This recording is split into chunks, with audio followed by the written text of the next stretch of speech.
Also, I like that I'm playing the car guy, but I know nothing about cars. It's okay. If you notice in his inventory, I put street racer car. Like, that means something. So,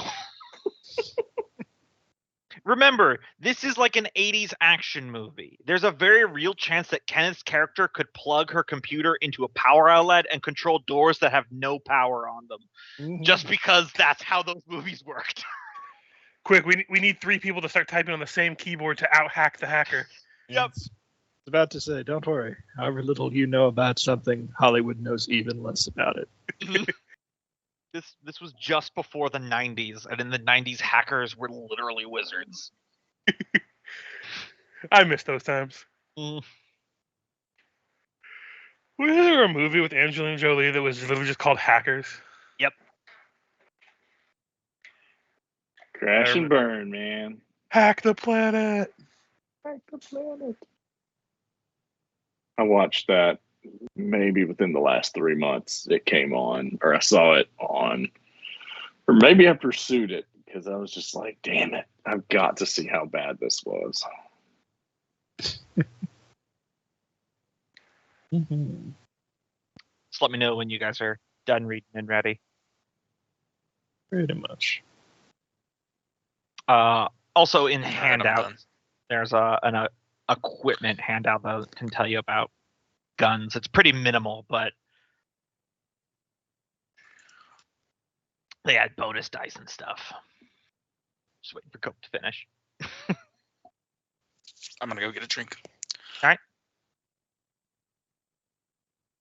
right.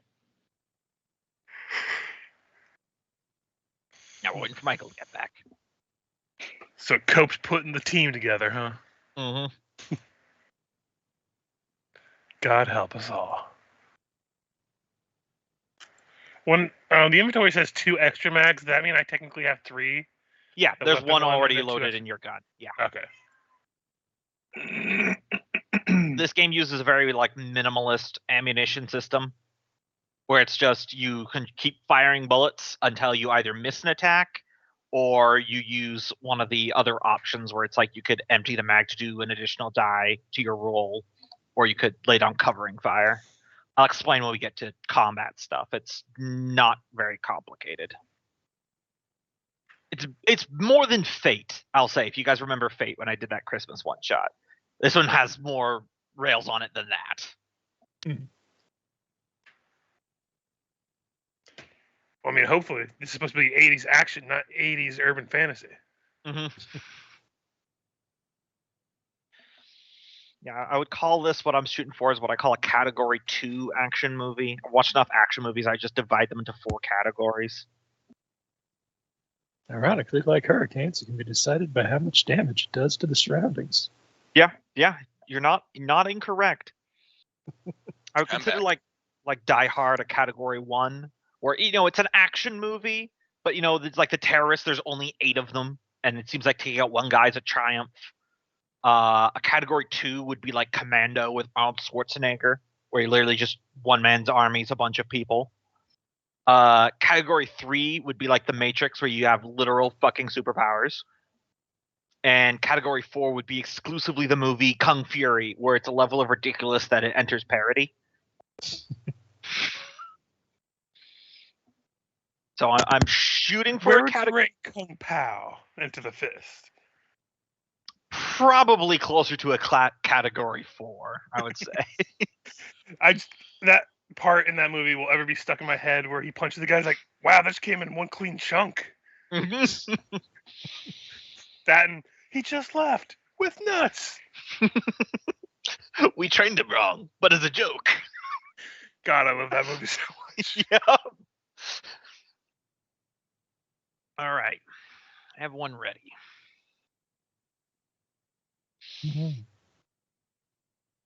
So I'll move you guys to a different screen here as I'm going to do the opening narration. Very much framing this like a movie.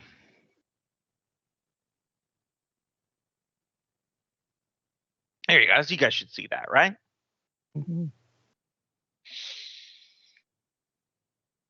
Old camcorder. Mm-hmm.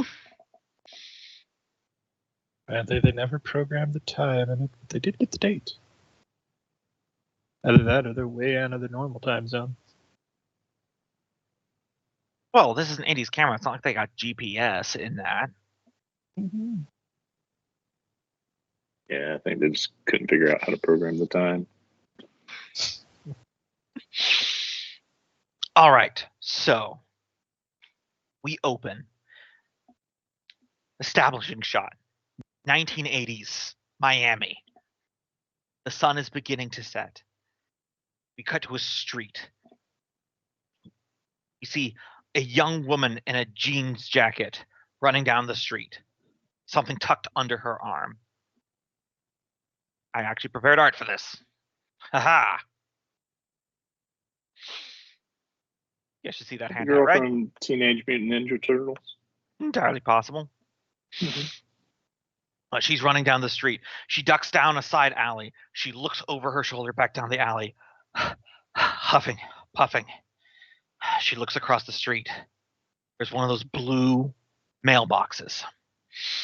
She hastily pulls out from underneath her arm. It's a video camera. She opens up. She ejects a VHS tape. Reaching into her jacket, she pulls out a Sharpie. She quickly scribbles words on it. Fierro, evidence, double underline. She then sticks it in a brown paper bag and seals it real quick. Sticking it underneath her jacket, looking both ways, crossing the street, she goes across and she immediately sticks it in the blue mailbox. She tries to start casually walking away, but as she looks over her shoulder, a black car with tinted windows rounds the corner. The engine revs. She takes off into a run. The car speeds up. She ducks down an alley only to be met with a chain link fence. There's wires at the top. She can't climb it. We see her highlighted by the headlights of the car as it pulls down the alley. She turns around to face it. The screen goes black. Opening titles: Steel Vengence. All right. Now, we're moving to the next scene here. Make sure my audio is right. There we go. Another establishing shot. A different part of Miami, same day. We see a suburban house. A car pulls up into it, and stepping out is one of our protagonists, Jack Steele. Jack, you're a retired cop, and you just got done with your post-cop day job. And it has left you kind of disgruntled. What have you been doing since you retired from the force?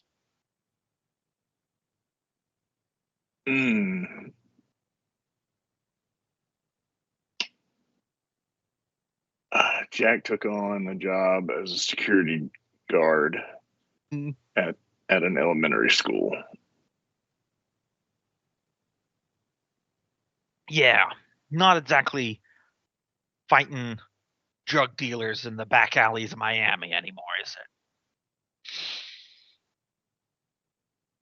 Thought it'd be quiet. Mm-hmm. Thought it'd be calming. It's nothing like that. It's loud. Little devils everywhere. So I'll just drop your token on here. As you walk out, you check your mailbox. There is several letters along with a nondescript rectangular brown paper bag package. As Pulls we it out, Yep. tucks it under his arm, looks left down the street, looks right down the street, make sure nobody's watching. Old habits.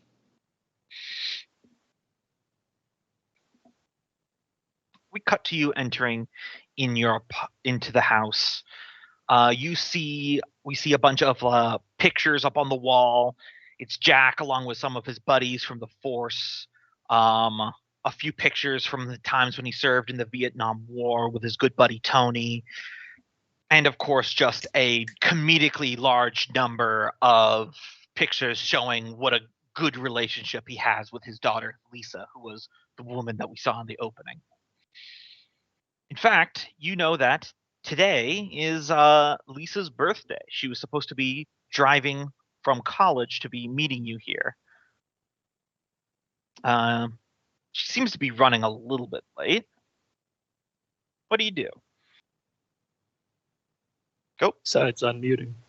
Yeah, besides unmuting. Sorry, I must have hit it twice. So, as is 80s cop tradition, he walks in, passes all the, as he walks past all the photographs, heads over to the refrigerator, puts his keys down in the key bowl where he always puts them, takes out his gun, puts it down where he always puts it. Wait, you took a gun to a middle school? That's awesome. I mean, it is Hey, America. it was That's the rad. 80s. It was the 80s. It was Miami, man. Yeah, this is a good point. I encourage you all to lean into as many tropes as possible. Like, there's nothing wrong with any of that. Walks over to the refrigerator, opens it up, pulls out the old-timey Budweiser pop top, cracks open his beer, drinks his beer, Label out. walks over to the phone that's on the wall, presses the answering machine button to listen to his messages, see if he had a missed call from his daughter. Nothing. Turns around to the counter, looks down at the paper calendar that's on the counter, and he looks and he checks the date, makes sure that it is his daughter's day, checks the time on his retiree police watch. Kind of curses at it for a minute, remembering that's the only thing he fucking got when he retired. Takes it off, puts it down with his keys, and walks over to call his daughter. Yeah. So you call. You got the phone tucked up against your face, probably on your shoulder. It's ringing. Do you see on the table is that brown paper bag package that came in the mail? Yeah. He'd start opening his mail. Bill, screw that. Bill, screw that. He'd shake the bag a little bit. Go ahead, pull out his pocket knife and cut it open carefully. You open it, and inside you see a box labeled hair growth tonic with a sticky note attached to it that says, "Thought you might make use of this, Mike." Damn it, Rodriguez.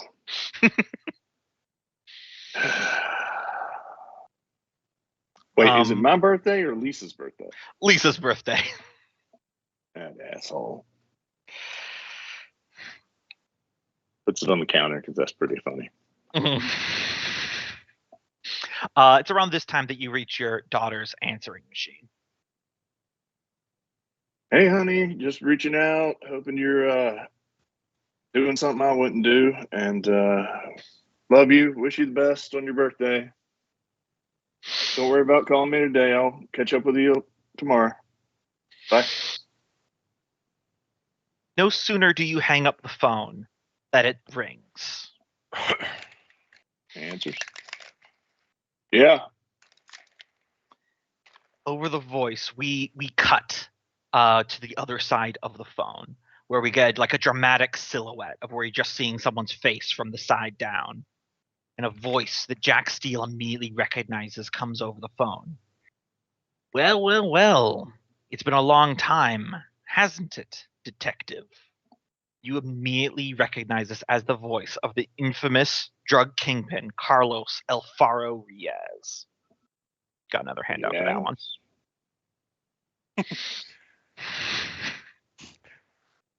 1980s Action style. Nice. Now I'd like to trade. Can I be a Fierro? I want to be Reyes. It's so much cooler. Reyes.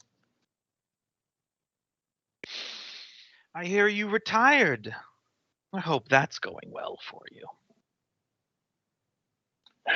What rock did you crawl out from under to give me a call?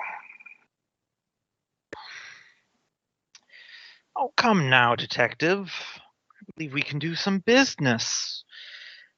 I have reason to believe that you recently come into ownership of something that belongs to me. A videotape that I would very much like returned. Sounds ridiculous, but I hope you have checked out the new store called Blockbuster because I think it's going places. Cope's having way too much fun with this, and I'm here for it.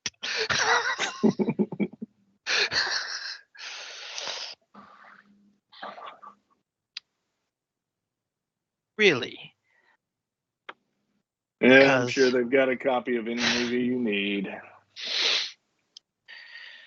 I will always forget that wry sense of humor of yours, Detective. But I think you may want to refresh that memory of yours. Because I have something of yours as well. Hear a jostling of a phone mic, and over the phone, you hear the voice of Lisa, your daughter. Don't fucking give him anything, Dad!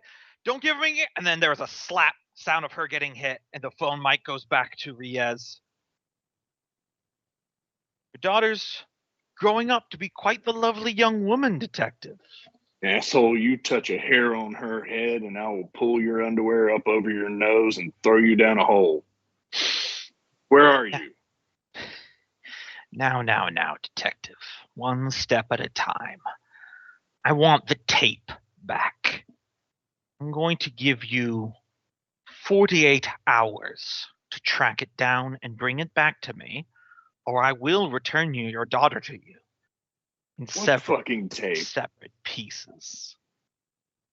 What fucking tape? 48 Hours was Eddie Murphy. I don't know what you're talking about. What? Sorry, blacked out for a little bit. What tape? The tape that your daughter took and disposed of before we could make her acquaintance. If you do not have it, then I suggest you use that famous mind of yours, Detective, to find it. As I said, you have 48 hours. When you find it, bring it to my man. He gives you a name of a nightclub. I'm trying to remember my own notes about what I named that nightclub. Oh yeah, the Sinking Ship nightclub downtown. Until then, oh, no, it's good to catch up with you, Detective. Click. You know her. The fuck Get that tape is he talking about? Runs over to his VHS and his tape, special VHS tape deck drawer and pulls it out. Specially made the whole VHSs and starts trying to think which one was the last one he got. Yeah, it's mostly just VHS tapes that your father recorded over and then returned it from Blockbuster. Yeah. Shit, was this no, that tracks. That's very 80s. Yeah. Was this actually the Florida versus FSU game, or is this some kind of Playboy movie? I don't remember which ones. Shit. As you're looking through, you're not finding anything that you'd think your old nemesis, the infamous drug kingpin, would want. So you're going to have to do this the old-fashioned way, coloring outside the lines of the law. But Riez has got an army of soldiers and goons at his beck and call. You're going to need help. And you know... Okay. Good. No, you. I feel like you're about to pick up the line I was putting down. Go ahead. Jax walks right back over to where he put his keys down, picks those up, puts the watch back on, checks the chamber of the gun, puts his pistol in his back waistband. Then he pulls out the little bitty drawer that's under that table. He pulls out his little black book with all his old notes, all his old pals, and all his old numbers. And he flips it open, flips straight to Rodriguez's number.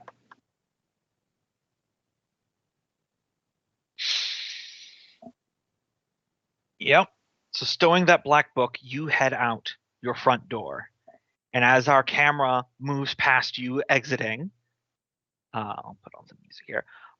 It pans up to a shot of you in a military uniform in the jungles of Vietnam. Standing next to you is a brick shit house of a man. We then cut to the beaches.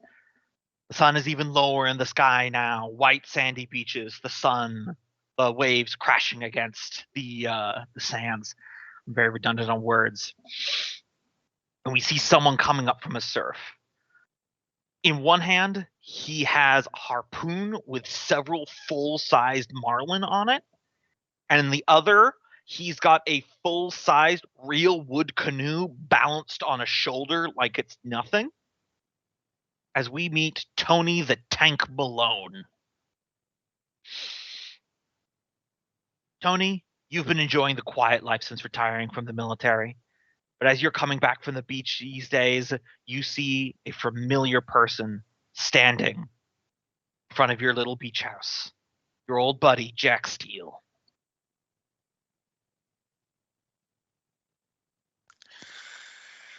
Well, who brought you back from the dead? Well, I got a letter that said you had really slowed down and put on all the weight. You're the one talking. As the sunset glistens off my six-pack there. You are looking a little bit slower. I remember when you used to catch 4 marlin on a trip, not just 2.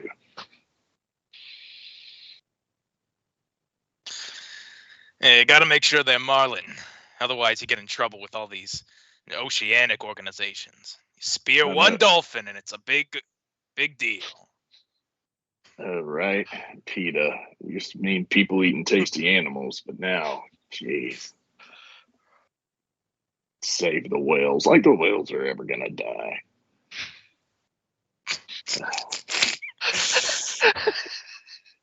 Cope was made for this character. I'm just gonna say that right now. Yep. All right, let's cut to the chase, Jackie. I know there's only one reason you're here, and I gotta tell you, I'm not interested. Look, Uncle Sam sends me a check every month, and I got a connect that gets me the good Cubans past the embargo. I have a good life here, Jack. Well, Tony, then you'll be happy to know I'm not offering you any money. But I need that favor. I need that favor you once promised me. Lisa's in trouble. And it's El Fierro who has her. Is that someone from our past? You said so. I wasn't listening. Or is that like someone we would know? I mean, if you would like him to be from us, once again, we can. He's a famous drug lord. Yeah, he's a famous drug lord. We can full stream of conscious improv this. If you want to have a pass with El Fierro when you're operating in South America, I have no problem with that. That bastard.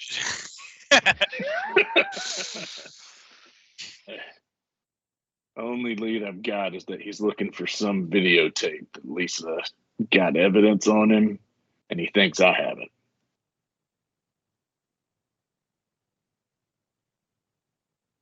Look, if it were anything else but your daughter, I'd tell you to go kick rocks. And then I do the predator stick out for the manly hand. Yep. Oh yeah, armed I don't know if there's a name for that. We know what we're talking about. But the Carl Weathers and Arnold Schwarzenegger thing that lives rent free in every heterosexual man's heart. Let's go find your daughter. Thank you, Tony. All right. Continuing this putting a crew together roundup. Also, I'll put Tony's token down here. You guys can still monitor your stats on the alternate tab of your character sheet. You should be able to do that. Attributes, abilities, but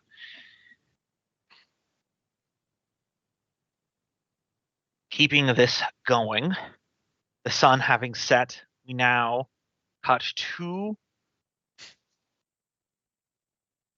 an auto shop in a more rundown section of Miami. You see a car. There's someone underneath it, legs sticking out. Mike the Razor Rodriguez. Mike, you had just finished a few hours ago one of your latest street races. How did that go for you? You, Richard. So yeah, no, sorry, I was muted. Mhm. It went pretty good. Had to blow all the nitro I've saved up for to really cinch that last race, but Mhm. the only downside is it busted a head gasket. So for some reason, I'm on the bottom of this car instead of the engine. Yep. Probably draining some kind of fluids or oils. Mhm. Looking down, you see two pairs of feet.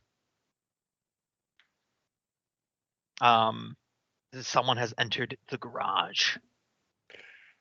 I imagine I'm on one of those rolling carts. I just Yeah, kind of you're push on one of myself those rolling things. Yeah, I just push myself out from under the car and be like, see, I imagine it's Jack stealing Tone of the Tank. correct. Mhm. Being like, man, I'm only used to one of you two old fucks. Kind of prop myself up and jump back up. How you doing, Jack? Has your daughter given me any thought yet? I tell her I'd treat her right. Too soon.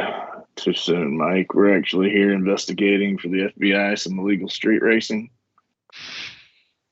Listen, man, I don't know who told you what, but listen, was it my grandma again? I keep telling her that everything is fine. Who's ratting me out now? You gotta work on your poker face, Mike. I'm actually here about Lisa. I've lost her. El Fierro gave me a call and he's kidnapped her. I need all the help I can get. El Fierro? I thought you weren't working for the police anymore. Why does he have your daughter? I don't know. He thinks she has some tape with him, some evidence that can be played against him, and he thinks that I have it. I don't know if he knows that I'm out of the game or if he's just lost it. Shit, man. Like, we need to get your daughter back. I don't know what I can do to help, but whatever you need, I got you. What I do have is some fast cars. I push a button on a garage door opener, and it just opens up to a bunch of cars in my garage. Mm-hmm. All lit perfectly for like cinematic experience. Inexplicably well polished. Montage. Yeah. Well, we're definitely gonna have to. Knowledge that we all know he's stealing these. He's not buying them. Yeah. It's not stealing if you win them in a race. Also, what are you, a cop?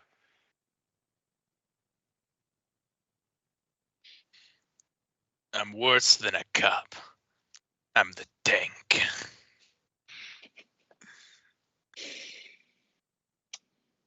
Fancy.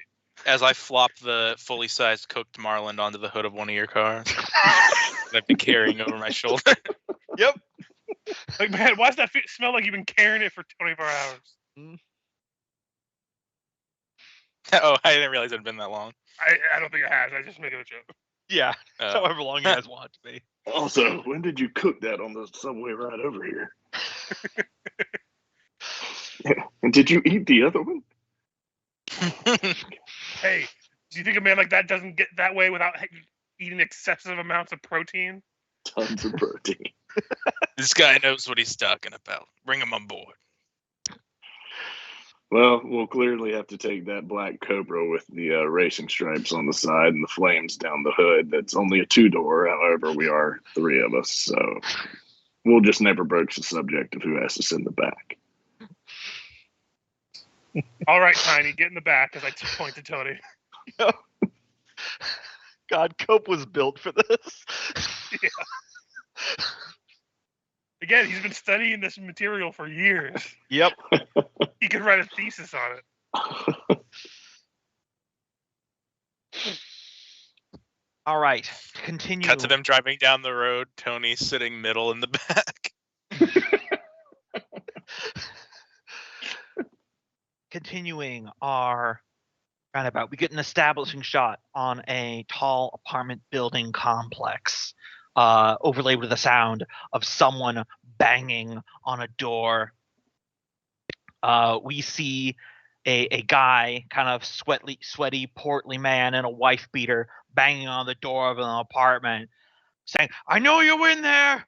I know it was you, you bitch. I know that you were the one that revoked my American citizenship and is getting me deported."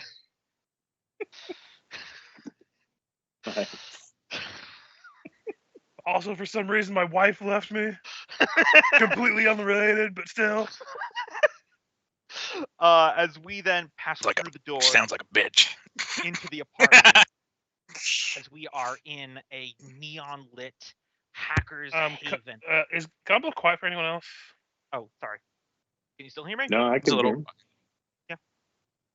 I can hear him fine though. Yeah, I can hear. Maybe he's mine then. Say goodbye to Richard. Yeah, I'm just gonna disconnect from the call real quick, but I'll be right back. Let's wait for him to get back then. Can you hear me now? Yeah, it's a little better. I shall enunciate. We cut to inside the apartment. It is a neon lit hacker's haven. Reclining in a chair, we see Sarah Shadow Kim, essentially just ignoring, I imagine, the banging of your landlord outside your door, as you are staring intently at a VHS tape in your hands that arrived in the mail for you. The VH tape says El Faro, evidence, double underlined. So tell me, Kenneth, how does Sarah know Jack Steele's daughter, Lisa? We went to college together, of course. She's a bit more of a party girl, but as any good introvert, I was adopted by an extrovert. She drugged me to all the parties. Wasn't completely unfun, but much better in my nest of technology. Roll over to a setup of TVs and VHS players. Shove the thing in as I continue to ignore the pounding on the door.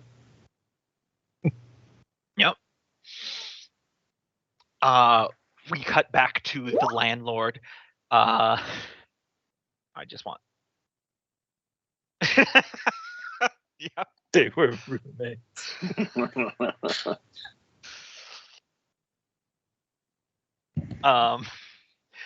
The pounding on the door. It's the landlord again. He's now got a baseball bat. This is definitely one of those characters that if you go to the movie's end credits, he doesn't have a name. He's just called Landlord.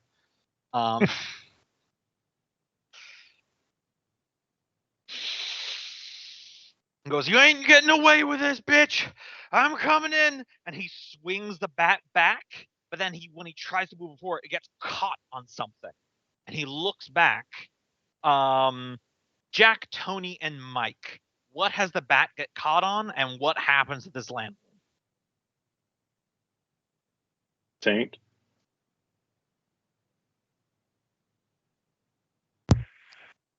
Tank, I think your Marlin got stuck on a bat.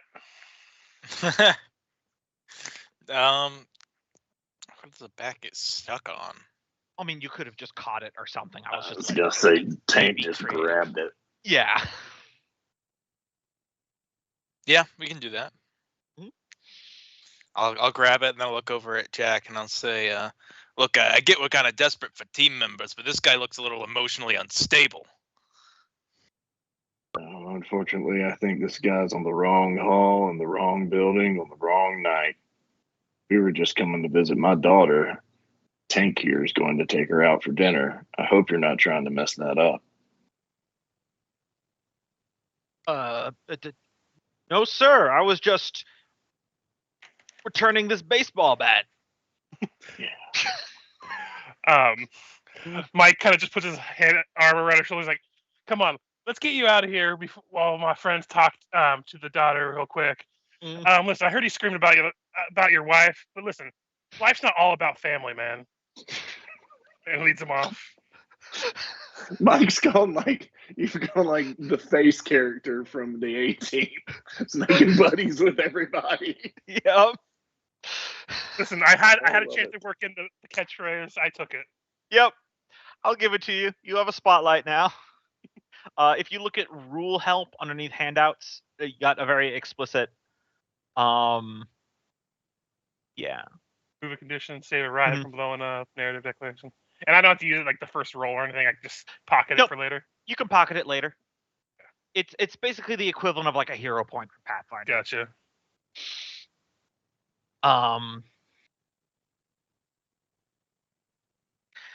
So because I think it's suitably dramatic, I assume you someone knocks on the door. Yep.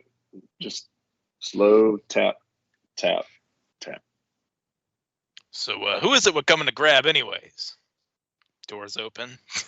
The shadow. One of the greatest nemesis of all corporations, governments, and pretty much anyone who pisses her off ever known to man. I check the peephole and open it rather quickly. Mr. Steele, what are you doing here? Who's your friend? Sarah. Oh, is the shadow in the bathroom or something? This is Tony. You mind if we step in for a minute? All right. Your daughter sent me something. I was just putting it into the player. Is it a VHS? Yeah. She labeled Fierro evidence underlined several times. Oh, it's probably starting to play on the monitor in the back. Yeah. You'll gather. Hey, look, Tony, don't break anything. Jackie. Look, Jackie, I understand we need help here, but you're going to get this little lady killed. Look, I can make a call. I got a nephew. He's 13. He's great with computers.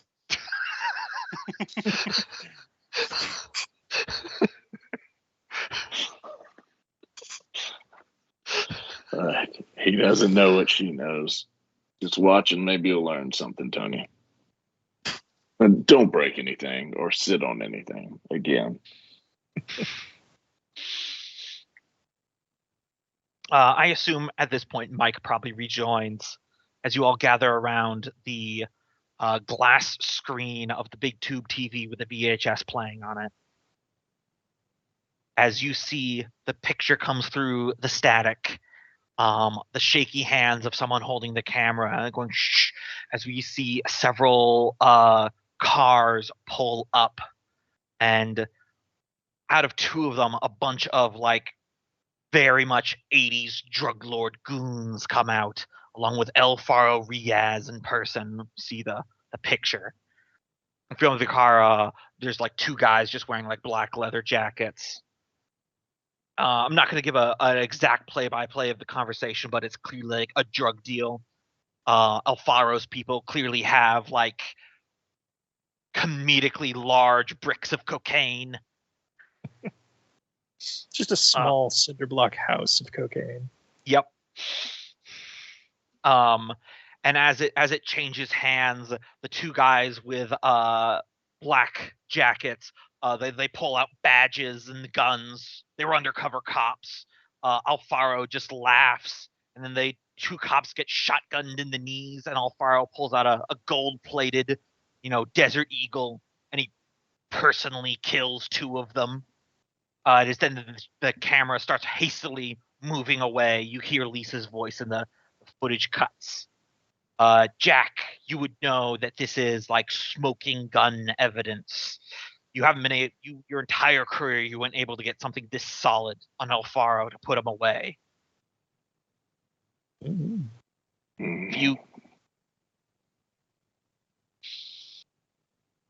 Well, now I understand why he took Lisa. I understand why she sent it to you, Sarah.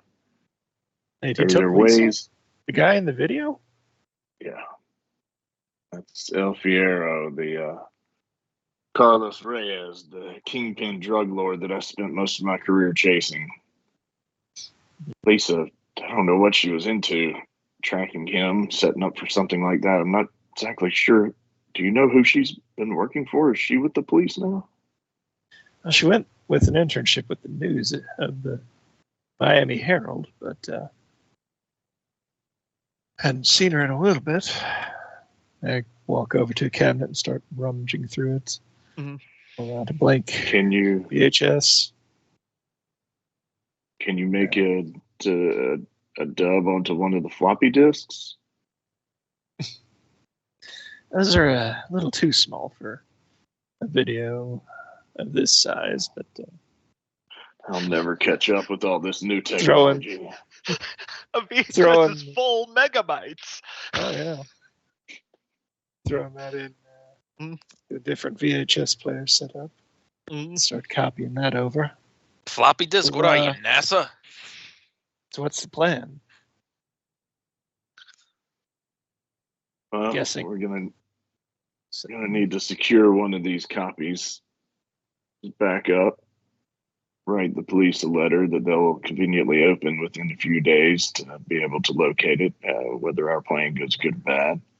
We'll need to keep 2 copies, one with the fake, with none of the evidence on it, one with the real, so that we could switch no matter what the situation goes down. I'll probably keep one under my jacket and the back of my trousers here in my waistband. You should probably keep the other. But do you know what city or area, or can you tap into information from her job where they might have sent her? I will also say, Jack, you remember from your conversation with Alfaro that he told you to bring the tape to a specific nightclub.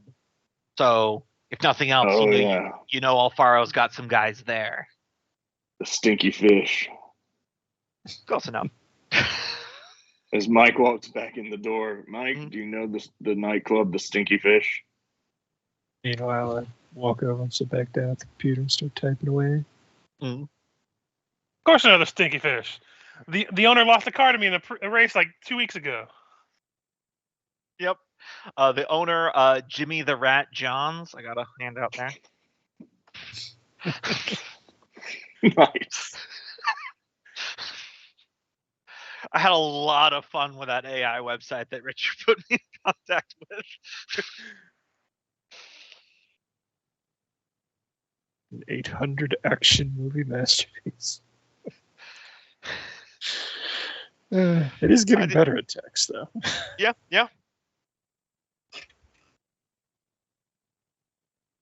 Yeah, Jimmy the Rat Did it Johns. put Jimmy the Rat in, or did you do that? I explicitly told it Jimmy the Rat in bold letters at the top. So that made it a little clearer. The stuff at the bottom, it added on its own. Interesting. Mm-hmm. It's getting better. I didn't know it could even do that. Mm-hmm. You just ask it to write it on top. Yeah. You'd be amazed how many, when I was making pictures for Lisa, how many of them she was wearing a t-shirt that just said Lisa on it. Which, it's funny. I think more people need to wear their names as t-shirts. That'd make life so easy. Yep. A story about a homosexual homeless person he met whose name was Pete, who wore a t-shirt that said Pete. And he only knew he was a homosexual because he was very overt and also definitely wanted to fuck him. But his friend Hosea was like just talking to him, like continuing the conversation while my brother was like, let's go, guys. This guy's a little weird. He just said that he'd hire And you got guards, but he's homeless.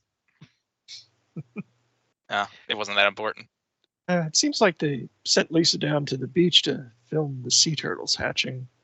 I guess it was close enough to the docks that she caught this on camera. Or saw it going down and decided to film it.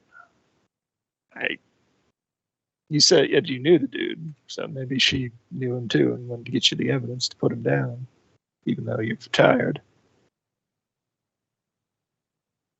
Our girl.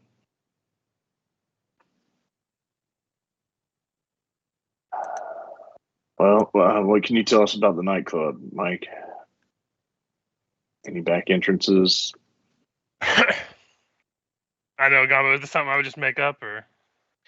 This is something I think we would probably go to you guys going to the nightclub, and then I was going to have you guys roll to see how you get in, and then the result of the dice will dictate if there is back entrances and stuff like that. Okay.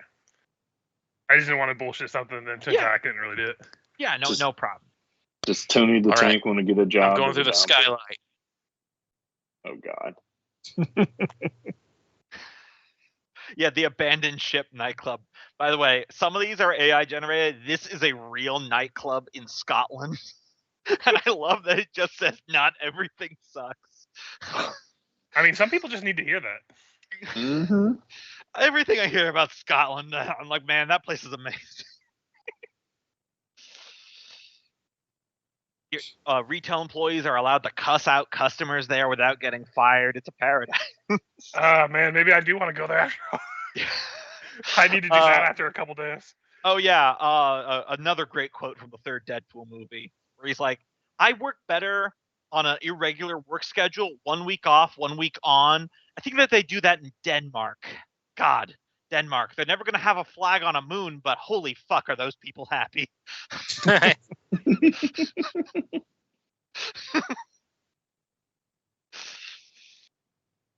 So we have you guys pull up to the abandoned ship nightclub.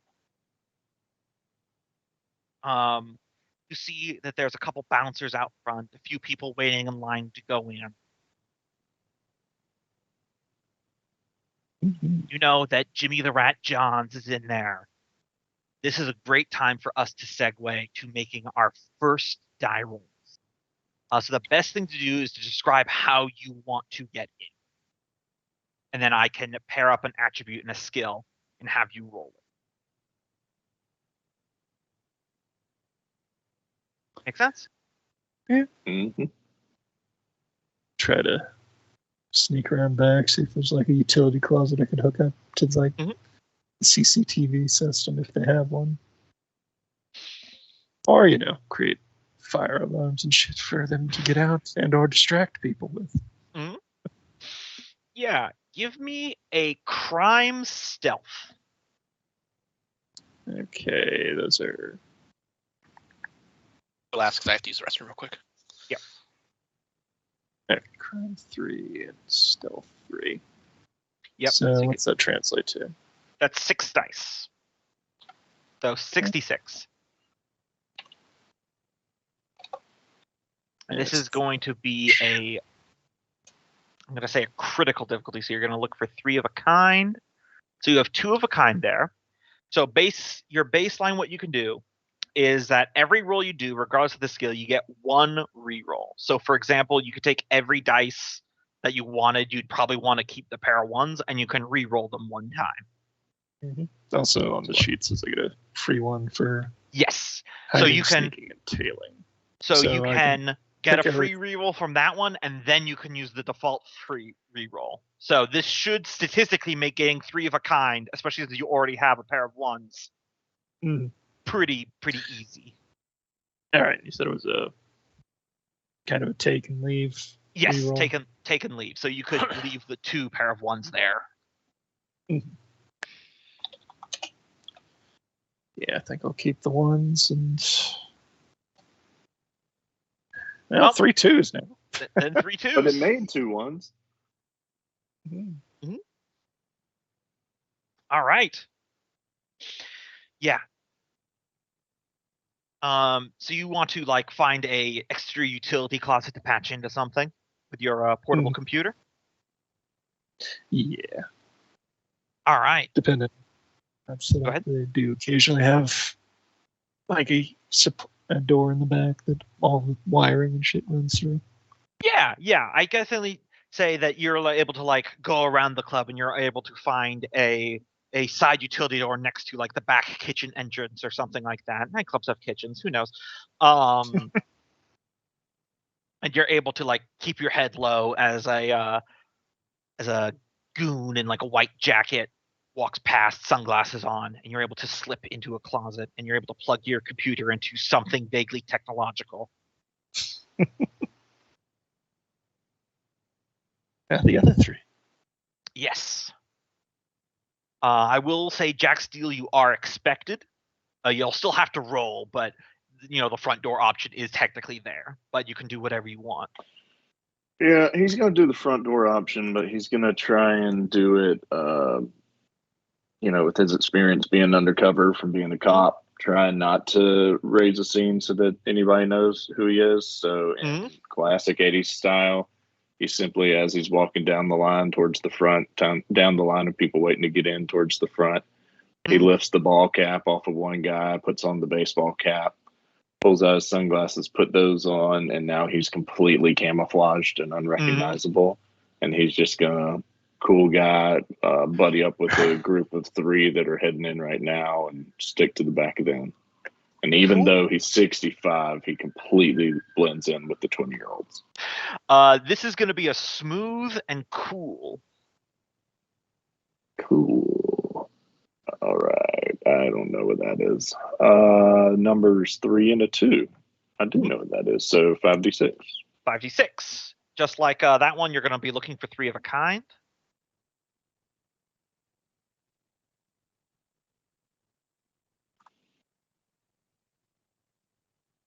How do y'all make them separate when you roll? If you just do a slash roll. Just slash R, you'll do it. Slash R, 5d6. Yeah.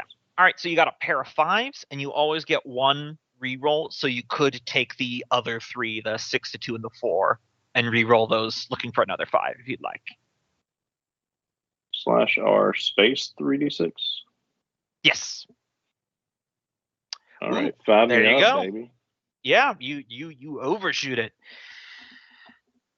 Yes, inexplicably, by wearing sunglasses and a ball cap, you are able to walk right past the bouncers, past the line, in fact. Because those lines are for other people that aren't main characters in action movies. Exactly. And you are able to enter the nightclub that way. That just leaves Mike and Tony for when Michael gets back. I will be going in through the vents. Excellent. Very excellent. What would be a good one for this? I definitely think this is going to be Brawn, and let's call it Brawn Stealth.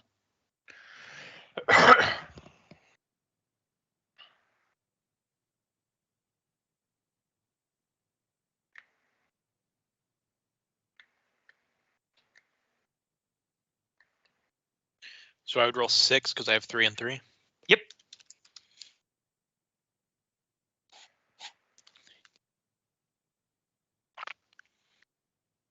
You roll 3 more d6. That was a 3d6. Oh, sorry. 6d6. Oops. All right, so you got a pair of 6s there. You can still do your 1 reroll of the other 4 if you want to get 3 of a kind. So you can check your talents. Yeah. But I don't know if you have anything else that helps out like Shadow did. I don't think so. All right. Yeah, no. You can still just re-roll those 4 dice. So I reroll 4 of the d6? Yeah, you can take whatever you want because you can just keep the pair of 6s.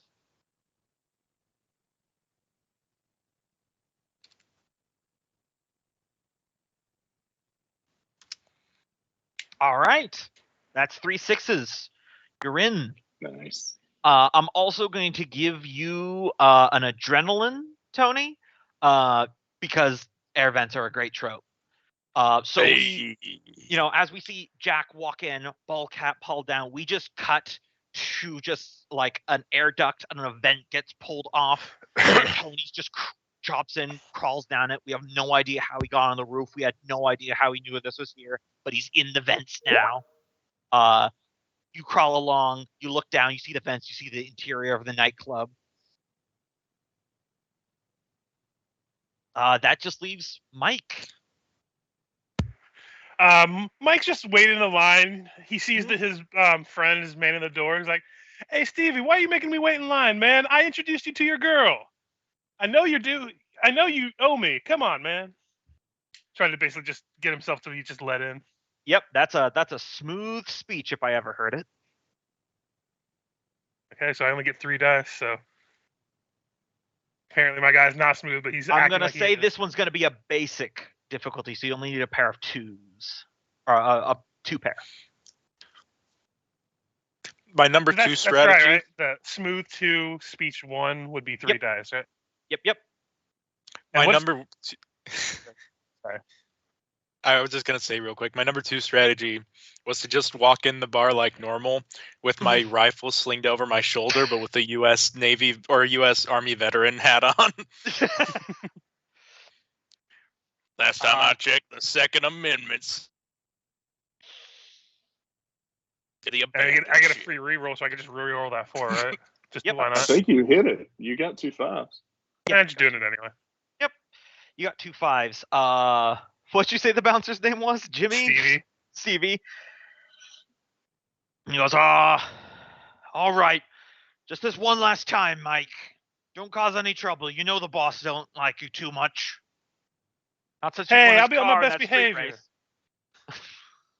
I'll be on my best behavior. I won't place any bets, I promise. As he just has his hands behind his back with his fingers crossed. Mm-hmm. As we cut to the interior of the nightclub.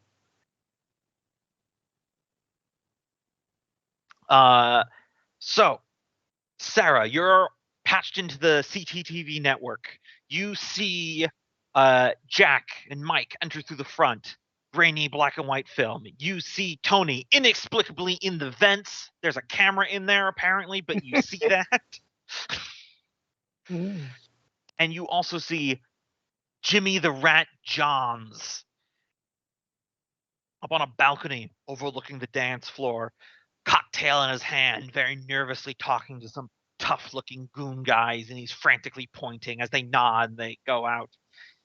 Scoping out the entire area, looks like this place is crawling in cartel goons. So Your guys' I run so far away. I want to see Jack approach the guy we know he's meeting. I'll pop I forget the official name, but it's basically a VHS for computer. It's magnetic tape specifically designed for long-term storage. Yep. So that we got footage of the meeting at the least. All right, so I guess that passes the ball to Jack here because, well, Jack and Mike, because Sarah's in the closet, and Tony's in the vents.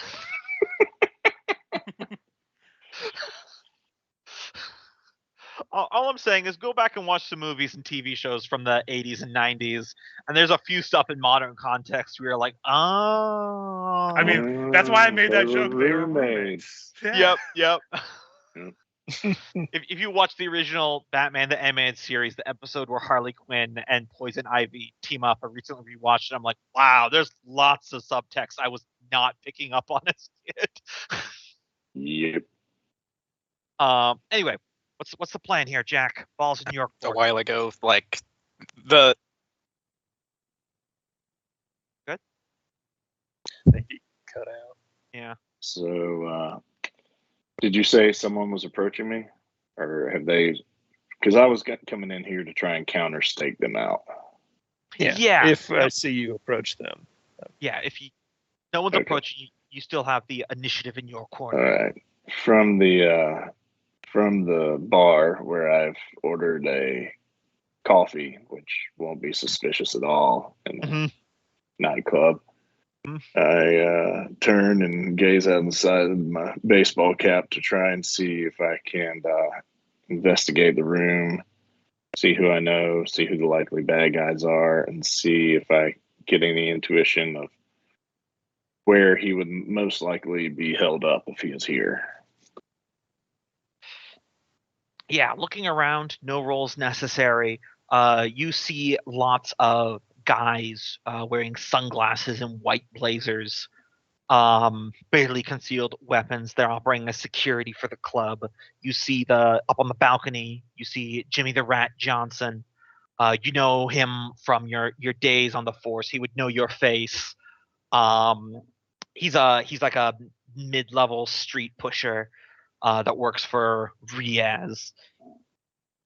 You're fairly certain if anyone here would have info, it would be him. Didn't get the name Rat for no reason. Good thing he doesn't know me with a baseball cap and glasses on. Mm-hmm. He's staking out the room, so he gets a little bored and looks over and notices Ethernet jack and plugs into that. Might as well start stealing from them while we're here. Mm-hmm. Not bad guys.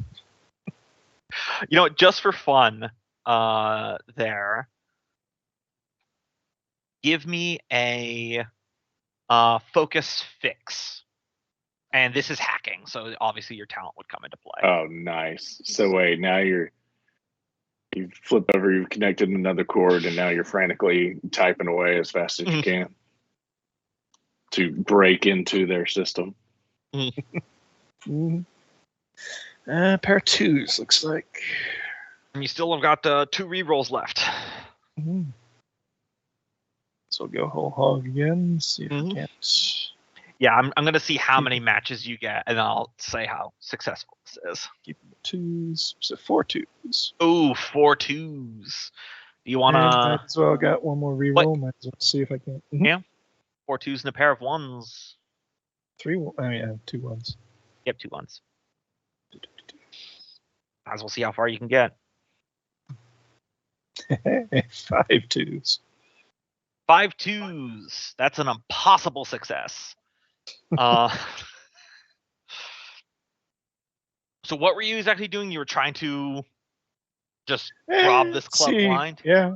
See if I can transfer some of their funds to a Swiss bank account or 3. Oh yeah. You fully have the entire run of this place's computer system. You are able to get all the funds out of there that you want. I'll note that down because that might be important later.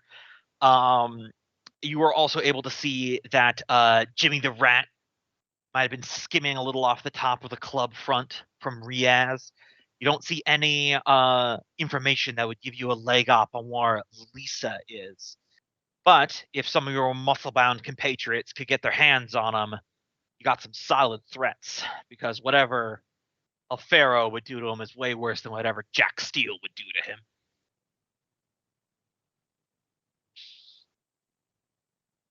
If you wanted to, I'm sure before we got here, as we were all driving, I would have shared my beeper number with all of you. In case anybody needs to page me. Fucking beepers. What, do you use this newfangled tech? I mean, according to your equipment, Jack Steele does have a radio.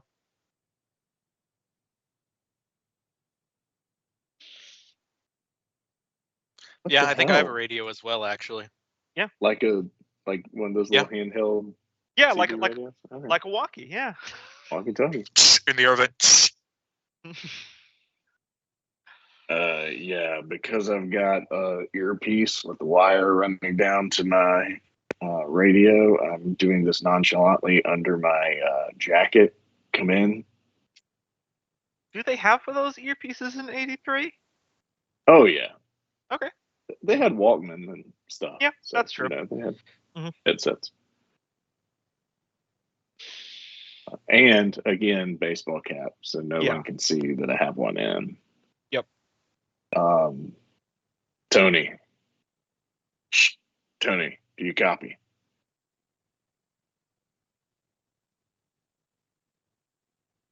Michael. Shadow, do you copy? I'm in the air vent. I gotta be quiet. Oh, shit. Shadow, any luck?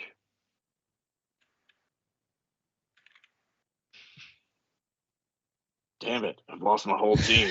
The only one I've got left's in the ceiling. Had a fair bit of luck if you can talk to him.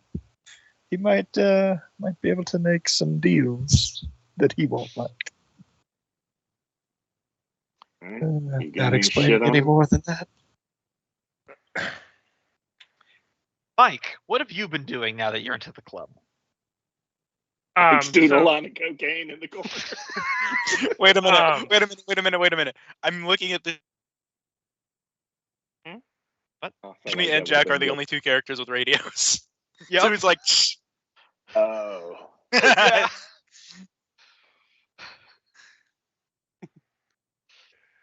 so just a refresher because Mhm. my mind gets scattered sometimes. Yeah, no problem. We're at this club in particular to get information about where his daughter is, or Yeah, where that his what- daughter is. okay. It is reasonable that Jimmy the Rat Johns probably has that information. Gotcha. And I was told to bring this VHS to this club. Yes.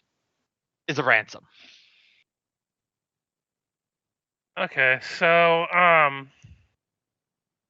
just in case things go south, I feel like Mike is going to go around and the action movie equivalent of tying all the bodyguards' shoelaces together in case something goes wrong. Okay. Like maybe yes. he puts something in their pocket Nice. that gets them tied to the bar if they try to run too fast, or something like that. I don't know exactly what he would do, but doing something like that. Yes. Let's call this. Let's just call it crime stealth.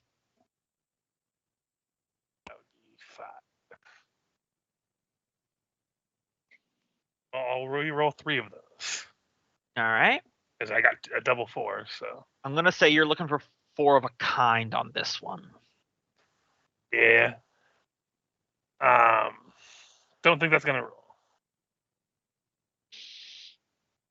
'Cause I only got All right. a pair, so So, you are going around,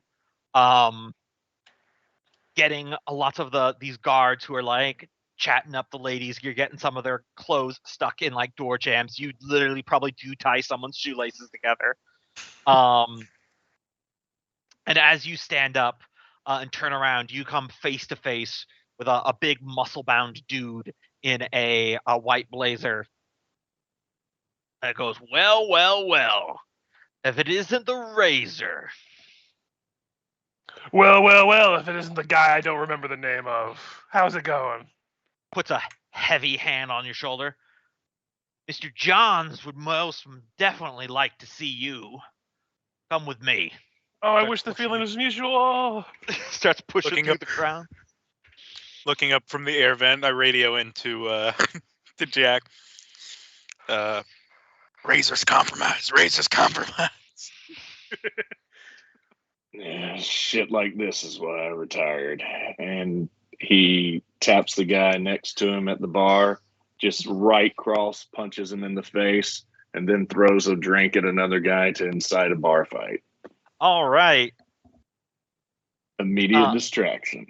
Yes. So this is a good time for us to go into our first combat. Also, you can go ahead and take your spotlight for a good use of your catchphrase there, Cope. Yep. I didn't mark anywhere on the sheet where you keep track of it because you're only allowed to have a maximum of 1. So it's a simple yes/no binary. So, Okay. What does Spotlight do? I have it in rules help. You can read it. It can automatically give you an extreme success in addition to whatever you'd roll. It could stop a friend from dying. It can instantly remove a condition, stop a car from blowing up, or just like a big time narrative declaration. For example, a great idea of a narrative declaration is you could just say, the police show up, and then I role play from there. Oh, God. Make this as hard as we can on Gombo. sudden nuclear threat. It's all good. So what happens? What happens is that you punch someone, it goes down. Mike, the guy whose hand on your shoulders, push you up some stairs, looks. Several other white blazered goons look out. And they're like, holy shit, that's Jack Steele! And they reach into their coats and they pull out like Uzis and they begin opening fire into the crowd. All the nightclub people go diving for cover. Glasses begin to shatter as we're going to go into our first combat with these nightclub goons. It's always the goons. Mm-hmm. All right, so there's no Let's show 'em initiative. what we're made of, boys. So there's no initiative in this, but how it works is that each of you are going to take a chance to describe what you want to do, and then we're going to do a roll, and depending on how high your success is, compared to how I'm defending. Okay, let me explain this better. You're going to each have a turn to do actions that will inflict damage upon the goons who are all operating as one collective unit. I'm not specifying how many there are. It's just action movie. So you could easily take out like 4 in one action. After everyone has had an opportunity, I'm going to describe what the goons do, and that's called a reaction. And then you guys will roll to see if you take damage. That makes sense? Mm-hmm. Yes. All right. So for context, these goons have a defense of basic, which means a pair of 2s or higher will inflict damage upon them. The higher the matching you have, the more damage they will take. And then I'll get to how to defend yourself when we get around to that. So you guys can just decide what you're going to do, and you can just describe it. If Michael says just Tony explodes from an air vent and starts opening fire, that's fine. Whatever you guys want to do.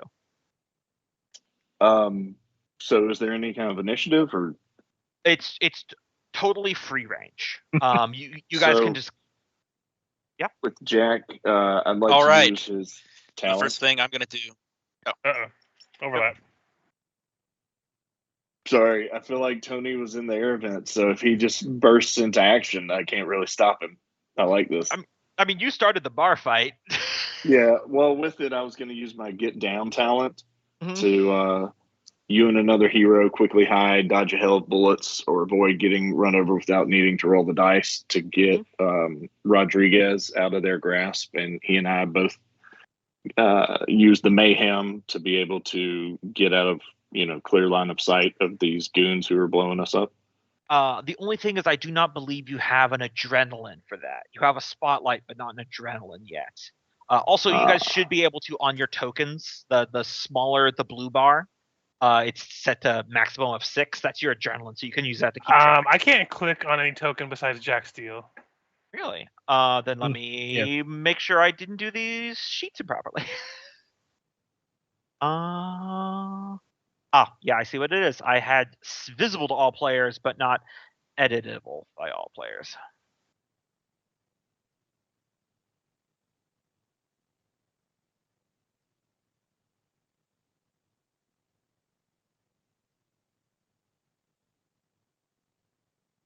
That better?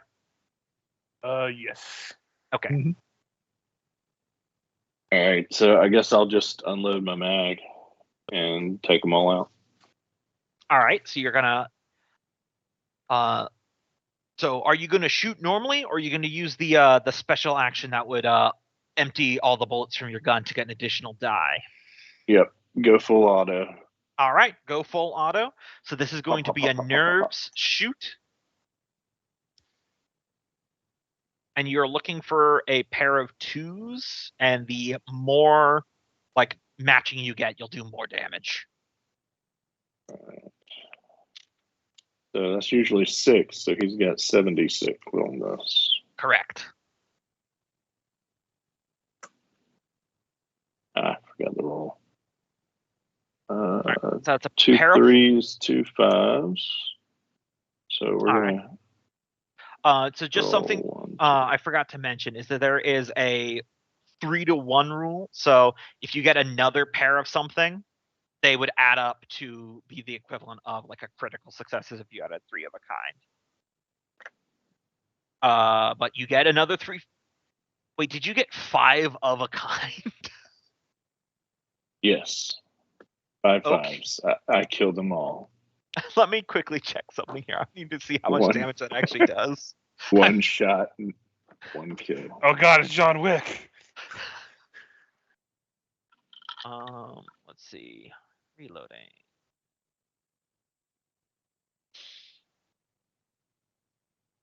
Turn. Because every turn you have an action and a quick action. Quick action is stuff like reloading or moving around. Where did it say? Sorry, new system. I've read this, but I'm still just refreshing myself. How dare you?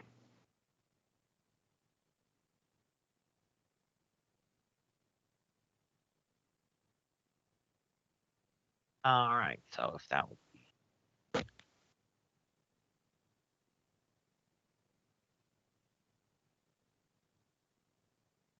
All right, so just say it does 5 points of damage. Ooh. So they open fire on you, Jack, and you just immediately pull out your pistol. And I imagine like you're moving, you're not just standing there and shooting, right? No, he punches the guy, throws the bar glass. Then it cuts to them. They all pull Uzis out of from under their jackets, and you see Jack pull his other hand out from behind his back and just go pop, pop, pop, pop, pop, pop. Just drop 5 of them. All right, I'm going to burst out from the air vent above one of them, and I want to land on top of them, and then pick up the gunman's rifle and start dual wield shooting into the crowd.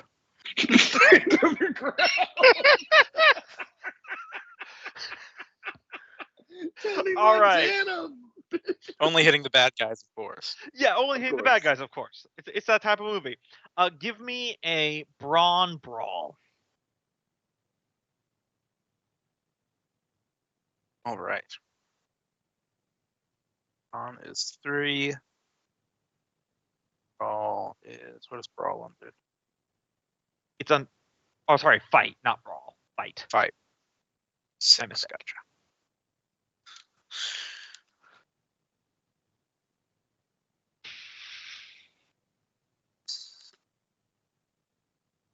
And then, sure.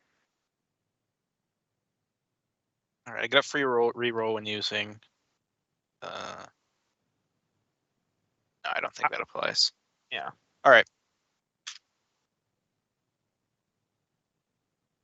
All right. 3, 3. 3 threes. So that will succeed. And then yeah.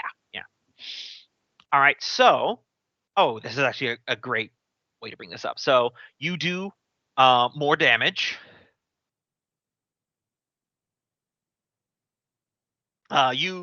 You burst out of the vent. You fall on 2 guys, and you just instantly clock them out, just falling elbows with your musculature. And since you got an extra basic success, you can take a extra quick action, and you do notice that they dropped 2 Uzis, which are submachine guns. So as a quick action, you can pick those up. All right.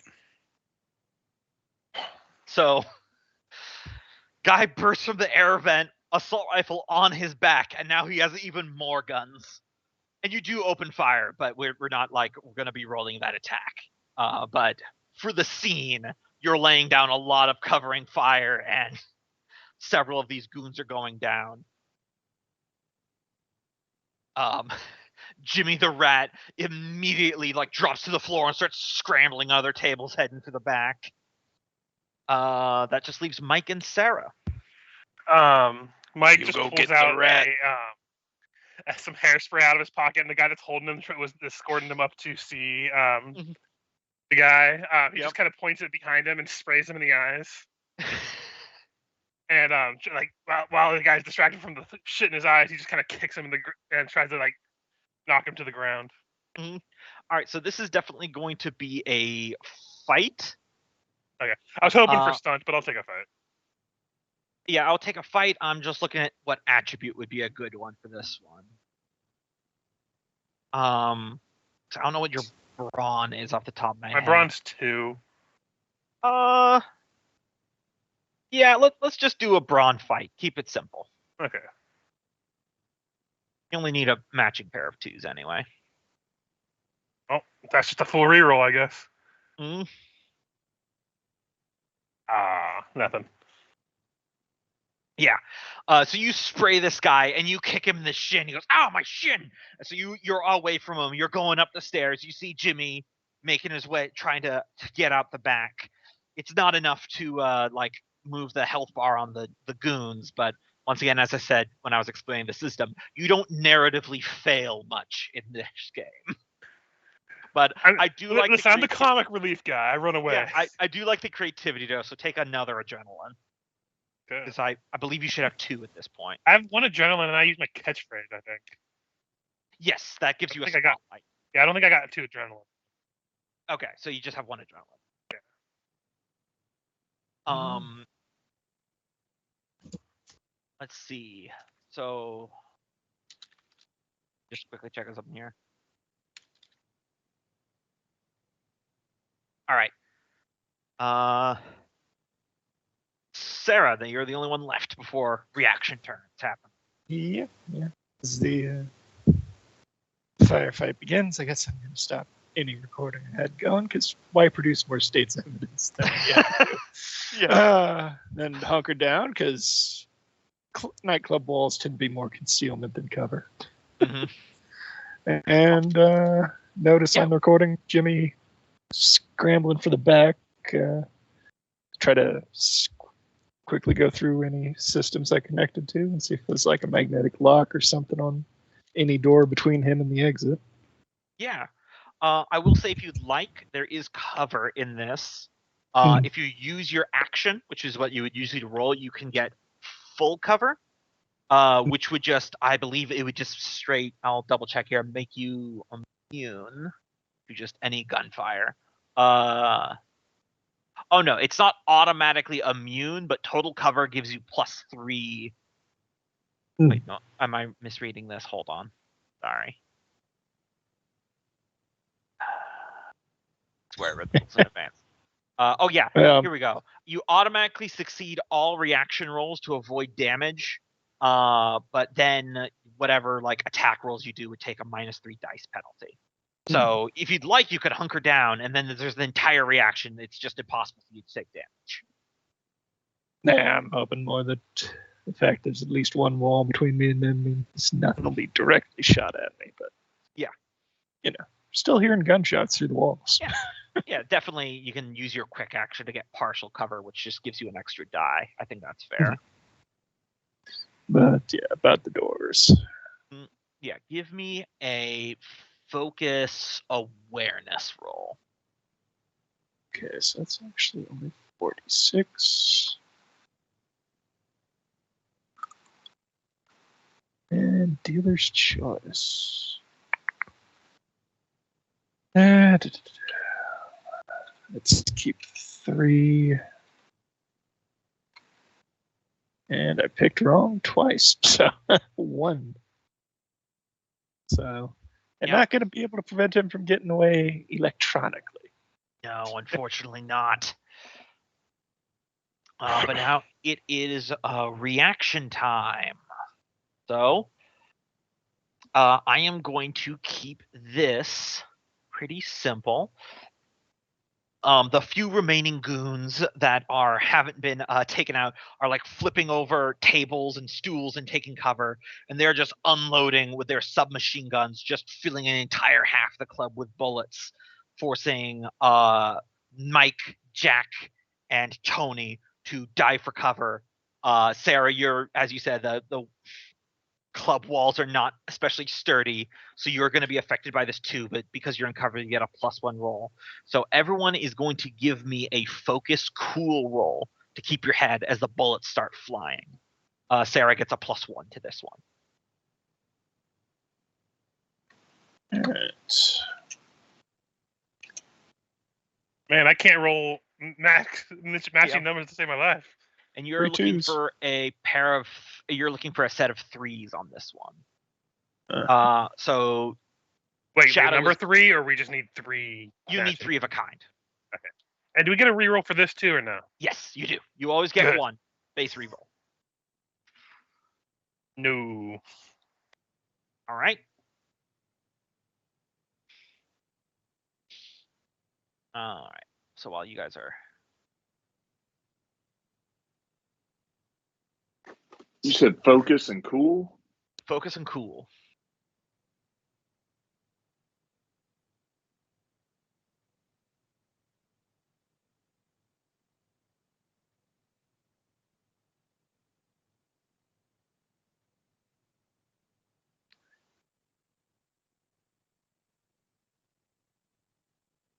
All right. And don't forget, everyone always gets a basic reroll that you can just do. Mm-hmm. Looks like you both might want Is to there keep any 3s. benefit?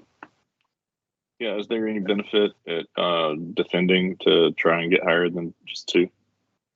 Well, in We this, you need to have 3 of a kind to not take damage. In this Oh, round. my bad.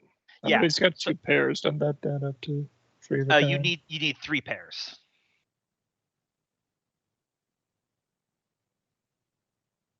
So 3 threes. Oh, okay. So you Yep. need another dice with a 1 for that to work. Yeah, exactly.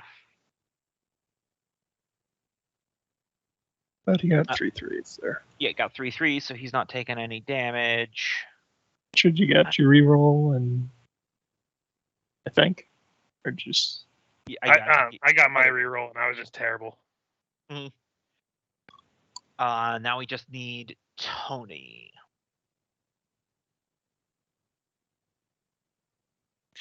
Hey, yo, Tony. I'm unloading the Zoozies. Well, you're rolling a yeah, reaction. Oh, They're reaction. shooting at you For... now. Yes. Oh, sorry. You gotta get 3 of a kind to dodge. Focus. Cool. And it's focus cool. Focus. Mhm. Cool. So 2 That's what 2. it said.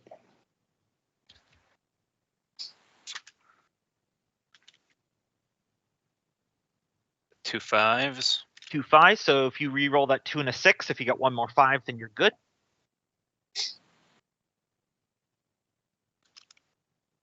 Hey. All right. So it's just Jack and Mike. You take 3 grit. So that's if you're using your tokens, that's the middle one. That's 12. Or if you use your character sheet, you can click over to abilities and attributes, and you just add 3 instead of 0 because this is one of those systems that counts up.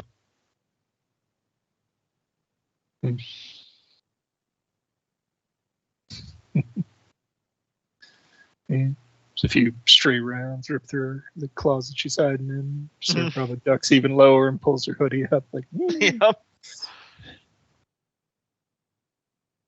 You guys keeping track of that damage? Did you say Jack took damage? Yeah. Jack and Mike were the only ones that failed. How much damage do we take? I'm sorry, I didn't hear. 3. 3.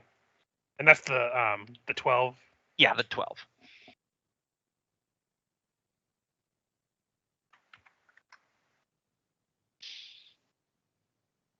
All right. And then the goons are going to spend their 1 and only point of adrenaline to use a special action called Pile On, where I'm going to roll a 1d2, 1 for Jack, 1 for Mike, because you guys have the most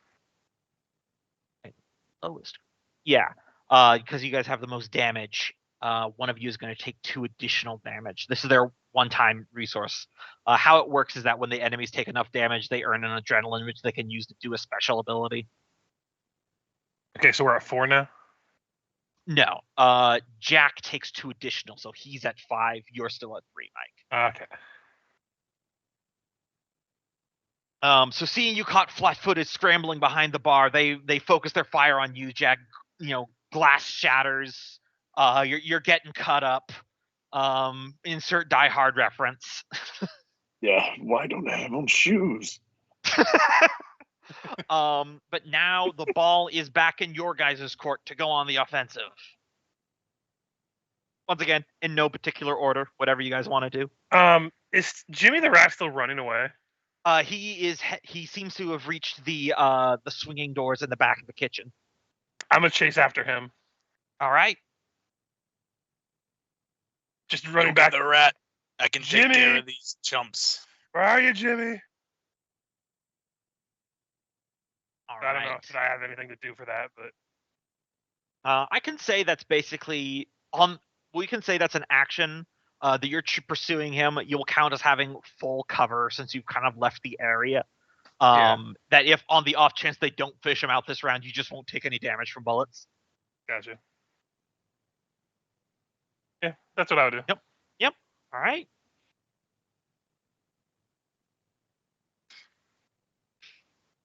Who's next? All right, Jack's gonna pull the fire alarm and keep taking shots so that any bystanders know to just get the fuck out and stop hanging around at this point. You're gonna need to take a quick action to reload your gun, unless you want to run up and just start punching people.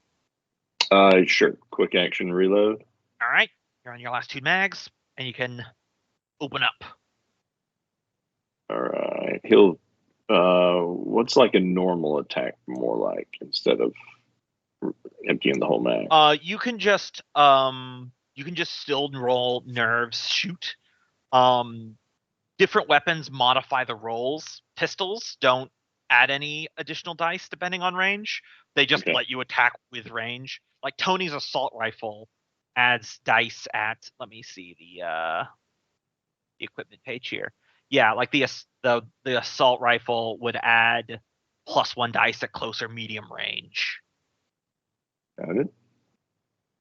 All right. Does the number matter? Because I like to keep the 3s. No, it doesn't. So you can take whatever you want. Only 2 3s. I'm glad you're standing by your favorite number. 3s and 1s. Thankfully, these goons have a higher attack than they do defense. So as Tony is laying down heavy Uzi fire from his stolen guns, you're able to slide shoulder down onto the floor, pistol out, slide new mag in, bang bang, and you take out the last guys. What few goons there are left are heading for the hills. Remember, guys, if you want more adrenaline, don't be afraid to describe yourself doing cool shit. This combat, I had plans, but this combat didn't really last long enough. Yes, I have not run this system enough, and those goons went down very quickly. But don't worry, there's more happening. Well, it also helped that he rolled a 5 matching number. Yeah, he rolled a big success. I'm gonna get a drink real quick though. Yeah, no problem. I wasn't sure what we're gonna do in narrative, but I have an idea for like if I could pull my character back out from catching fucking Jimmy if the fight's over or not. I'm not sure how that works. So. Well, I was going to describe what you see with Jimmy in a moment. Okay, gotcha. Yeah. I wasn't sure if we're just going to cut to I had captured him and I come back to the group or. Yeah, I did have one idea, but then he went and finished the combat immediately. Yeah. I was thinking, yeah. On this round, I'd see if there's like anything like I could trigger to like fall from the ceiling, like confetti or balloons or something, and that distracts the guards. And given they've if I'm reading this right, have as low a defense as it can go, and maybe give him like an extra dice or 2. But yes, combat over. As said, first time preparing this scenario, those were even easier than I expected them to be. They were. I didn't imagine that they would be huge, but that was. I mean, we took a little bit of damage. That's what you expect from mooks. Overall, very fun so far. Does damage heal? There is a narrative point called a brief. What was it, like a timeout? I forget what they call it. There's a rest equivalent. A montage. Yeah. Okay. Full spoilers. There will be a gearing up montage later in this, in which you would heal damage and get more guns. So just Not there yet. 100%. Gonna need more guns. Lots of guns. Just Wait, waiting that's for, not 90s. Will the chase scene be taking place with cars, jet skis, or Okay. airplanes? Helicopter. All right, That's is new. Michael back? It's the 80s. All helicopter. Mhm. For some reason, the helicopter pilot always has on a dark visor. I just think we're waiting for Michael to get back. I'm back. Mike, you go through the kitchen, which was in chaos, and you get out to the alley just in time to see Jimmy John's hopping into a car and firing up the engine. He's making a break for it. Shit, it's Jimmy John's. Yeah, Jimmy the Rat Johns. I double punned it. Man, we should have seen him on a subway. Oh wait, it's the Mhm. 80s. They don't have subways yet. Yep. He's probably heading to the deli. You So, just get in a car to start driving away. yes, we are going to be triggering a car chase here. If you'd like to get to your street racer and pick everyone else up real quick. They just come out to come find me. They already see me running. Like, get in the car, drive, and I just do the 80s sliding across the hood of the car to get into the driver's seat. Nice. 100%. Two of them jump in the car. Tony just starts jumping in, but he jumps through the window and he's like feet dangling out as we start the chase. Jack is slow walking despite all of the aggressive shouting and the wheels spinning out for no reason. As he reloads his Desert Eagle, he calmly opens the door, wheels still spinning in place, and just as he sits down, it gains traction and floors it. Fuck yeah. All right. So, chases work very much like the combat that we just did. The key difference being is that rather than your successes doing damage to people, there is two metrics that we keep track of: need and speed. The need starts as 0, and when it hits maximum, you catch them.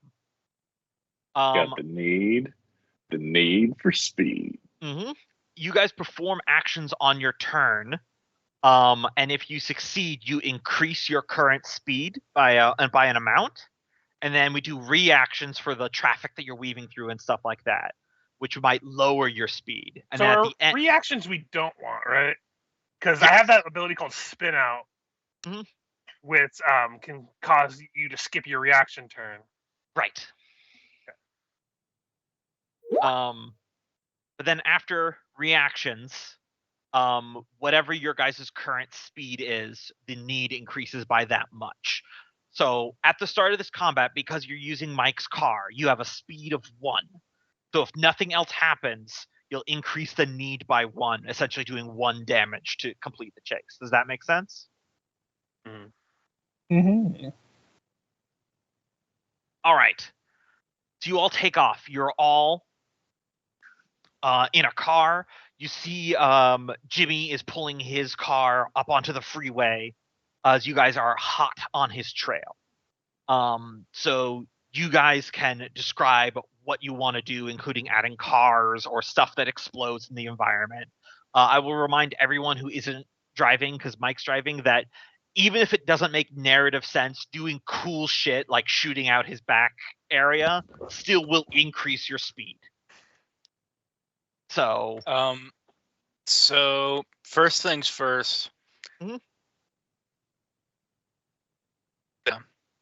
Hold this steady, and then I'm gonna open the window and climb onto the top of the car with my knife in my mouth, of course.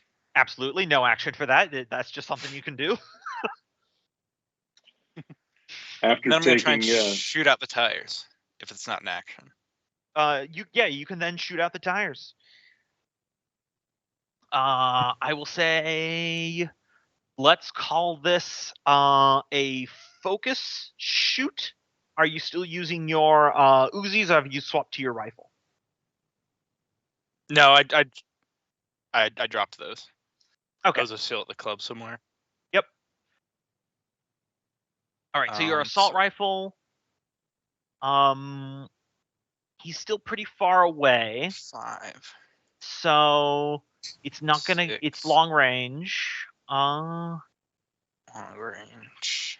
Yeah. So if you look at the equipment handout, you see assault rifle. It has Yeah.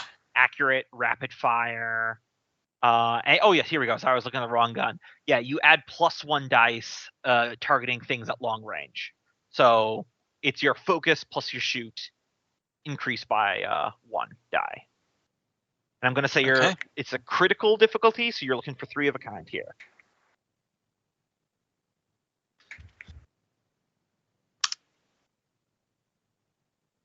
So there. 6, 4, 5, 1, 3. Wow, that 2. is amazingly perfectly. 1, 2, 3, 4, 5, 6. Yeah. Mm-hmm. That's one. All right, so re-rolling that. I mean, is there anything for a straight? Got 3, or I got You got 2 a pair of 6s. sixes. Yeah. And you still have 1 more re-roll because if you have Yeah. the marksman talent, you're using a rifle. Yeah. So you just need So 1 more I 6. can take 4d6. Come on. Oh, come on. All right, you open up with your assault rifle. Bullets are flying. You're hitting up the side of his cars. You're dinging off the wheel well. It's not enough to slow him down for you to gain any speed. But not like you took damage or anything like that. I'll go next since I'm the driver. Yep. I see him getting on the highway and he's ahead of us. But we've all seen highways. There's some that it's not like the 2 sides are separated. And I see that the off ramp is closer than the on ramp. So I told everyone to hold on tight. I'm going to go onto the off ramp to get onto the highway quicker to try to close the gap. Oh, very nice. Dodging driving. cars. I was just trying to go about their lives, man. Yep, this is a straight up nerves drive.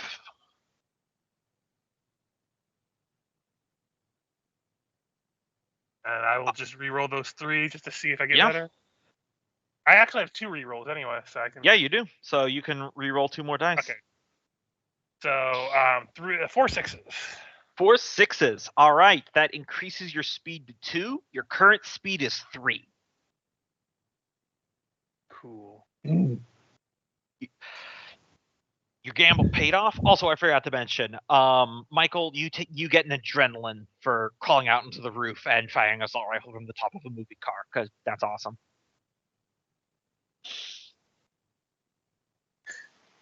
Hope you guys are keeping track of these. Yep, I got 2. Gotcha. That just leaves Jack and Shadow. Wait, did you say I got something, or it was just Tony that got something? It was just Tony. Okay. You increased the speed by +2, so you're at speed 3. So success. No worries. I just wanted to make sure because I didn't hear me, but I wasn't sure because I was spacey today. Yeah. No worries. Yeah, well, I had an idea for having her pull out a thing that Mike had ordered to. There's a thing on most stoplights that lets emergency vehicles turn them green so they can just blow through. I was thinking that, but now we're on the highway. So I'm going to have her rummage around her bag, pull out an insanely bright flashlight, and aim it at his rearview mirror so that he's blind if he looks anywhere near it. Yep. God, what would be a good one for this one? You know what? I'm just going to say focus fix. Okay, well. It's not hacking, but it's probably still your best skills and attributes. Still, this is going to be what I was trying to warn you about, Jackie. The girl brings a flashlight to a gunfight. Yeah, Sarah's the only one that doesn't actually have a gun.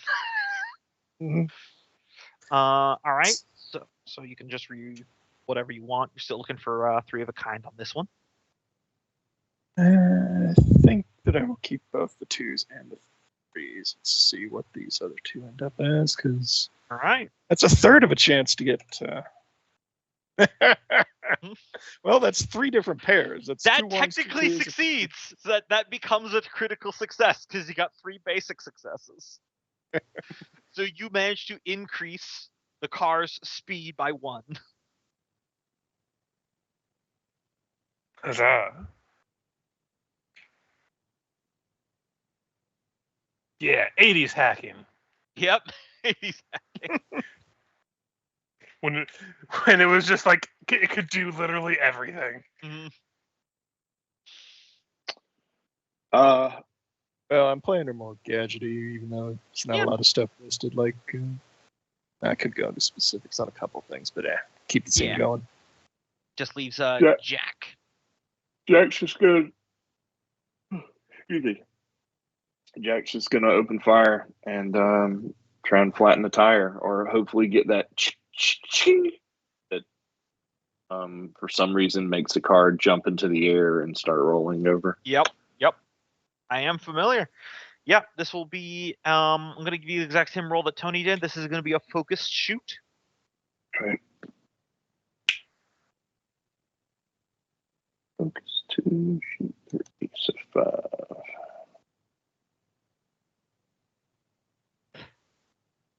All right. Got a pair of ones there. Keeping the 2 1s.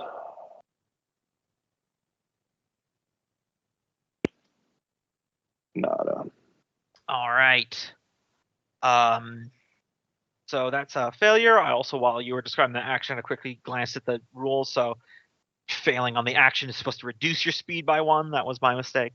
Well, then, as he's shooting, his first 2 shots go out the front window, and so he decides it's a good idea now that it's spider glassed in that classic '80s movie style. Kicks he it starts kicking out the front window because Nice. that's gonna help. All right, so you guys are going My to be car. you guys are going to be at a net speed of 2 then. No, 4. Yes, 3. Gotcha. All right, I'm good at math.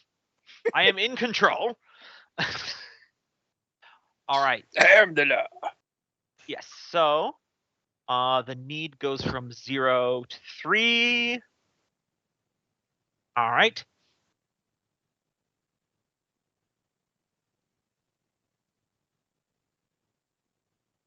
So now we are going to do a reaction. So, he is going to start weaving through the dense traffic of the freeway, trying to scrape you off on like some semis and stuff like that.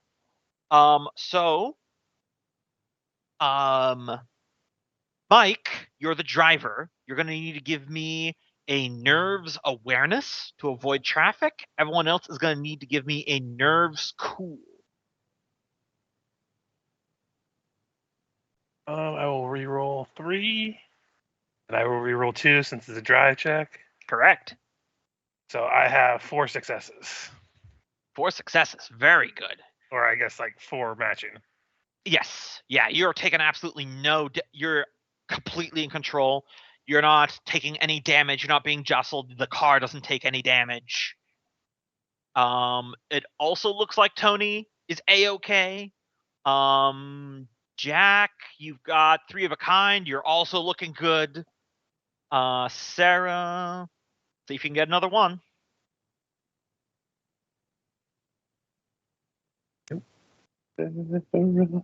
All right. Sarah, you take 1 grit as your head like slams into the window as you have to like.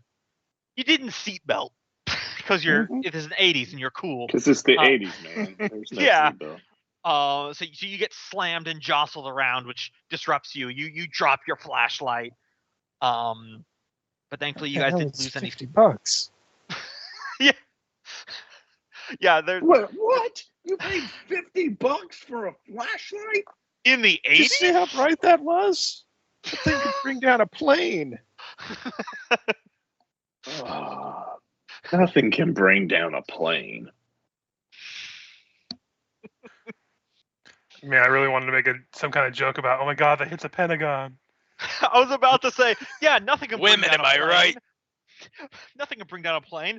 Boeing 747s are as infallible as the World Trade Centers are indestructible. Just really dates the movie. Especially not on U.S. soil. All right. Catch that criminal. All right. Back around to the action turns here.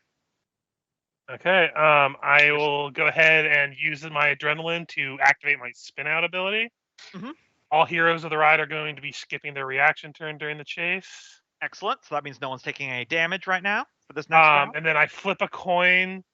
Heads -1 speed, tails +1 speed. So I imagine that's just like a 2 means I'm gonna gain a speed. Yep. Not 1 S2, 1 P2. Gain a speed. All right, Richard, describe how you do an epic spin out, which not only avoids traffic but also lets you gain on this sky.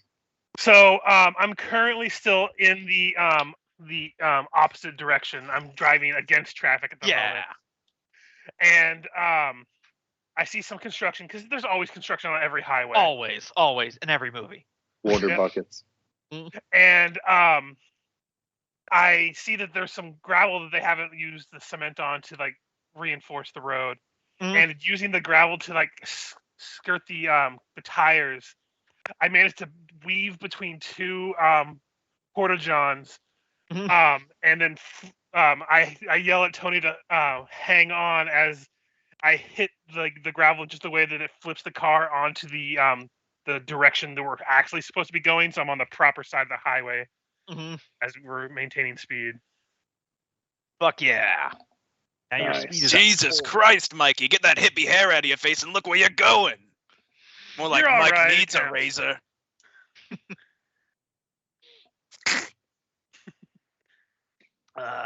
Hope you've been holding on to that one for a while. I'm loving this, by the way. All right, who's next? I have no idea where we are in combat at this point. We're Yeah, have chasing I the got car it? still, Yep, but we're still basically So it's gaining like on our them at this turns. point. Yep, you're gaining on him. I mean, it's one of those things where how close you are is entirely dependent on what the cool thing you want to do.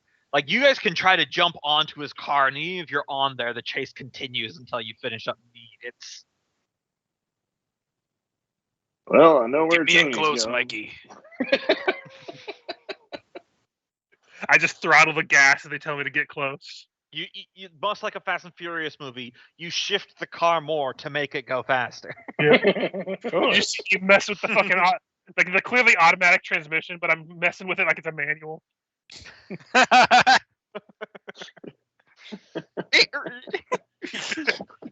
are we going backwards? In the movie, it's an actual manual, but if anyone who knows anything about cars sees it, it's clearly an automatic. All right. Jack, Tony, Sarah. I think Tony's about to leap. Yeah. Is that what you're gonna do? I'm gonna leap over with the knife in my mouth. All right. Give me a brawn stunt. All right, brawn 3, stunt 2.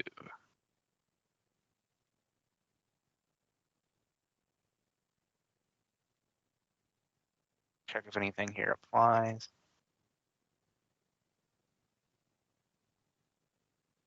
Look, bodybuilding says lifting, carrying, or breaking something, but I feel like this also applies. Yeah, I think this applies. Okay, that's a free reroll. Yeah. So we got triple twos. Triple twos. If you want to, you can re-roll the 3 and 6, see if you can get another 2, bring it up to increase the speed even more. Because the triple twos are going to increase the speed by at least 1. So you can try to get more. You still have 1 more re-roll. Not quite. Oh, yes. Same roll. All right. Literally the exact same thing. But that is still a success. So the speed is at 5 now.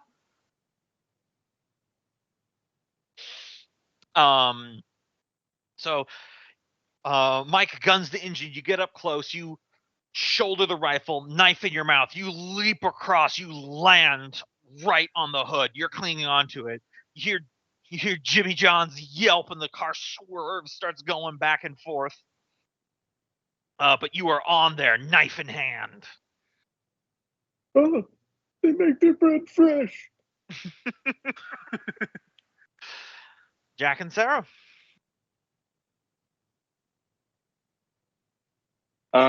Is Jimmy John's the only He just can't handle that one, I Gombo. can't handle You that can one. call him the Hold on. rat. Is the rat in the car by himself? Yeah, he's in the car by himself. All right. With a couple of well-placed shots, I'm gonna blow the door off of his car. Nice. Yeah.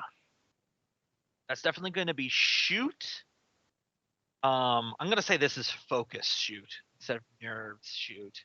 Okay. Because it's about precision. Because you can obviously hit the car at this range. Yes, because it's very hard to hit those 3 precise shots to blow a car door off. Right. All right. 2 5s. Fives. No whammies.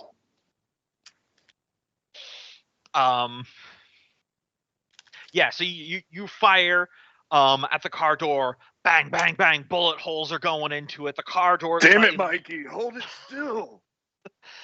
The car door goes lopsided. It starts scraping across the ground. It kicks up sparks. Mikey has to get like an extra foot of distance.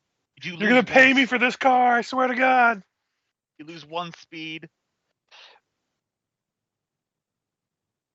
That just leaves Sarah.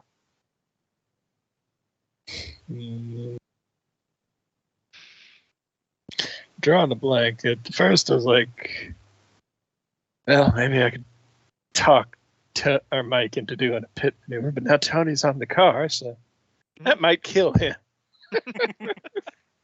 Or give him the perfect chance. I mean, it is worth pointing out, I narrated on the freeway, but if you want to say something like, as we pull off the freeway, to put it somewhere else, Summon RoboCop, that'll solve all our problems.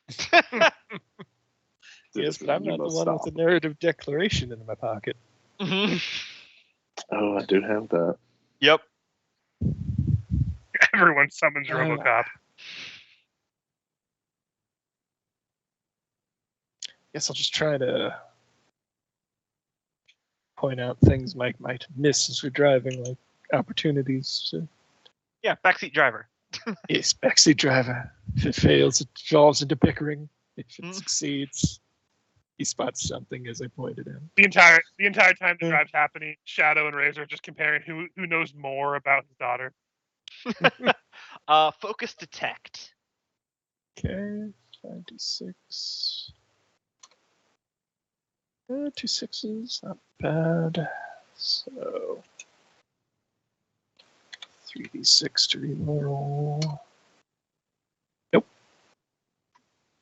2 pair or 2 twos. So. Yeah. So, unfortunately, the bickering is only serving to distract Mike more.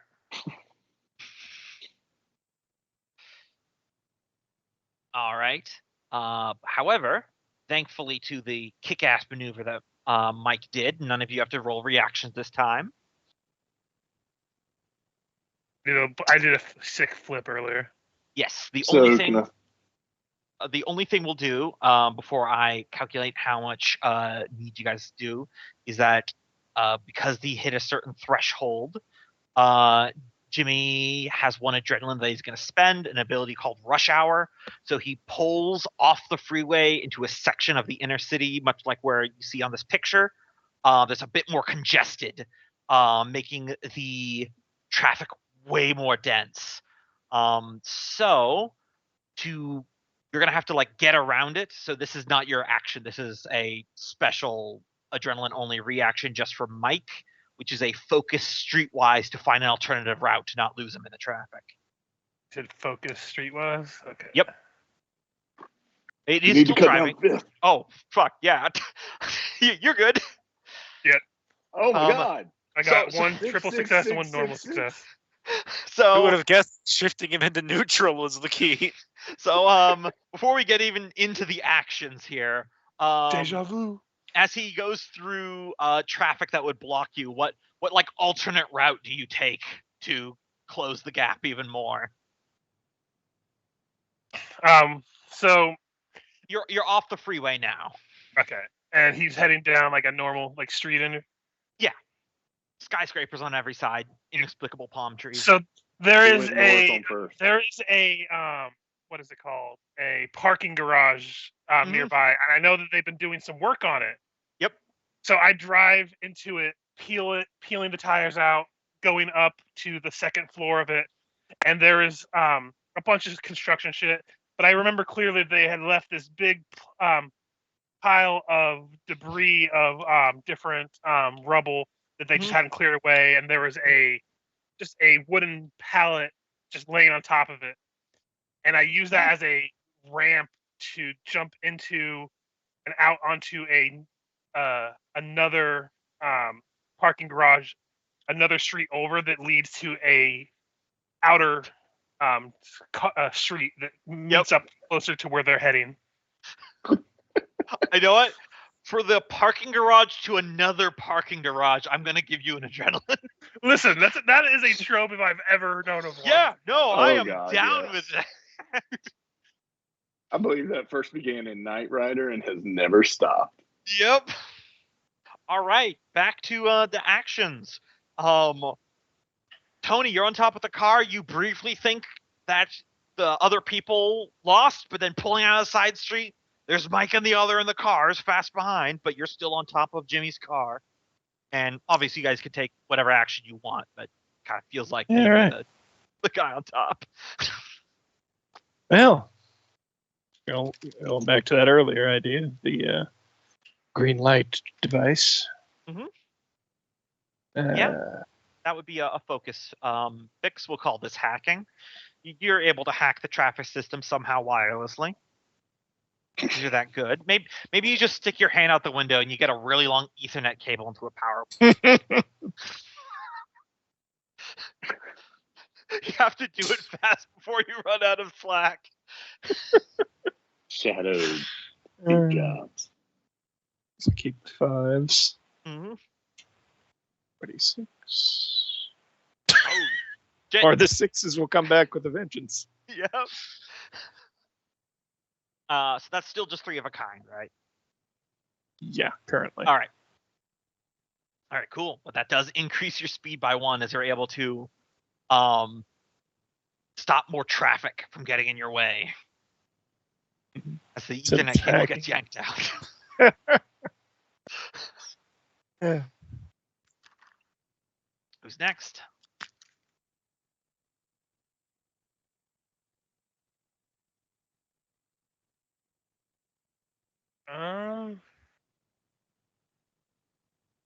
So we're getting pretty close to this guy.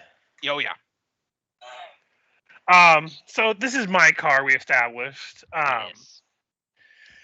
So I had installed some special modifications on it. I just flip a switch where my radio is, and haven't quite gotten the wiring out of it, so it still turns on the radio when I activate this.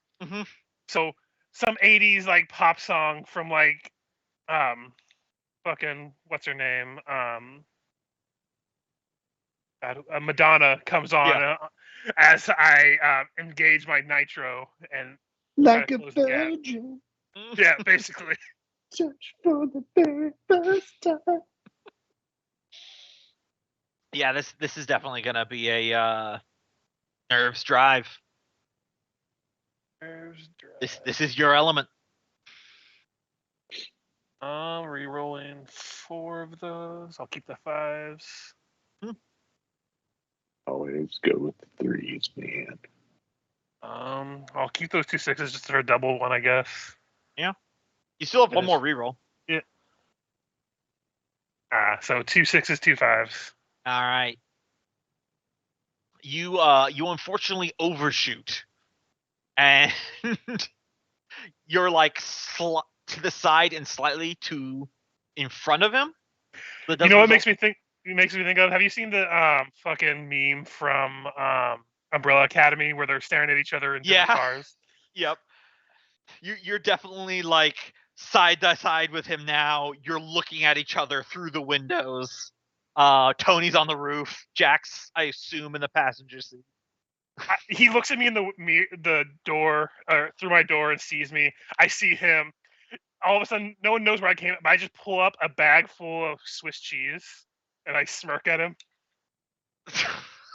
I've been like the Razor has been saving this bit since the bar. Yep. He's been wanting to make a cheese joke about the rat the entire time. Just flop sweat is what this guy has. Tony, Jack, what are you guys doing?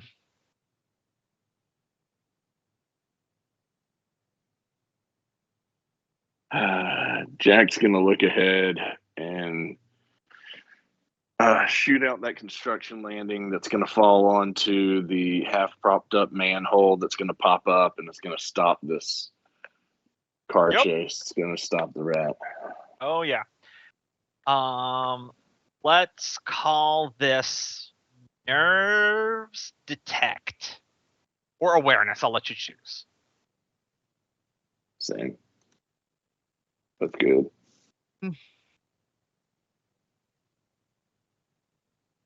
Three threes. Right. 4 threes. Nice. So that will increase your speed to 5. How do we end this? When the need reaches maximum, I'll let you know right now it's at 6 of 8. Okay. So Tony gets his action, and then I'll narrate to see what happens. So you shoot your gun out the front. Construction falls on, creates a barricade. Tony, you're on the roof of the car. Mike's muted. Yes. Why'd you do Because I forgot to so the declare construction's that it would ultimately stop the action.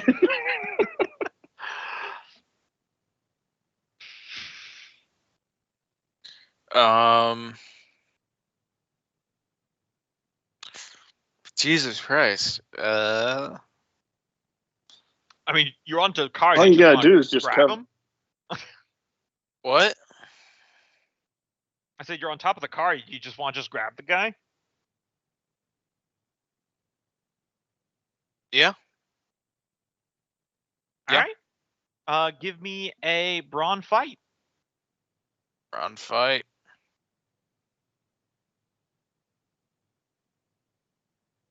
Think this guy'd have a better brawn fight. But hey, threes, triple threes.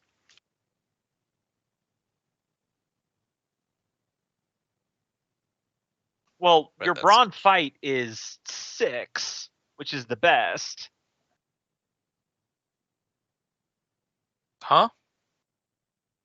Tony the Tank, your brawn is 3, your fight is 3. Oh, for some reason I had Mike's sheet up. Yeah. So I was looking at the wrong one, but I was scrolled all the way down so I couldn't see the picture. Yeah, you're correct. So I'll just re-roll that all together then. Or just roll 2 more die. I mean, I'm fine. The threes would succeed anyway, so.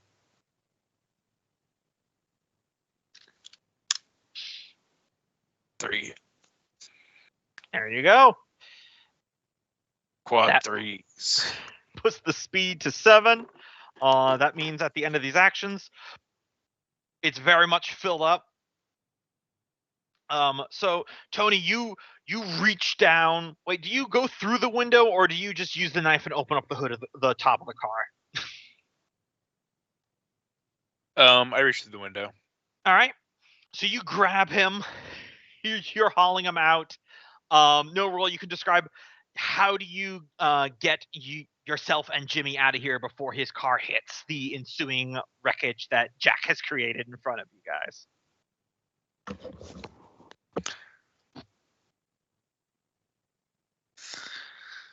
And that is the question. Let's. So are we moving or are we stopped? You're still in motion of cars. You're about to hit. I'll let you know the chase is effectively over. I'm just setting up a big dramatic finish for you. So just describe whatever the fuck you want. It succeeds. Yeah, I'm going to just throw him off and then tuck and roll, I guess. Yeah. You throw him off, you tuck and roll, the car hits the wreckage, explosion out. And that brings the chase to an end. Well, Mike brings the car to a skidding halt. You see a now very bruised and beaten up Jimmy the Rat Johns trying to pick himself up, but he's, his marbles are rattled. You can easily all surround and get around him.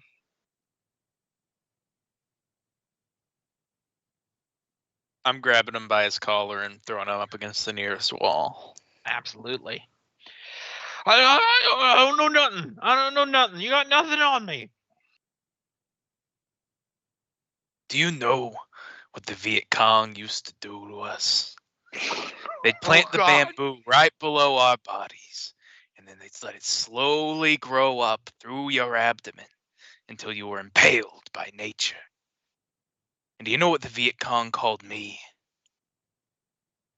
They called me the Bloody Demon. Who invited this guy? It's actually true. He wouldn't die. He had 7 trees growing out. And I throw him over to Jack and say, "He's all yours, Jack." Oh, well, Jimmy Johns. You stink like vinegar. There's one chance you're going to have here. And then I'm going to introduce you to the shadow. Where is El Fierro? You don't even understand, Jack. If I told you, he'd kill me. That's fine. Hopefully you tell me and I kill him before he kills you.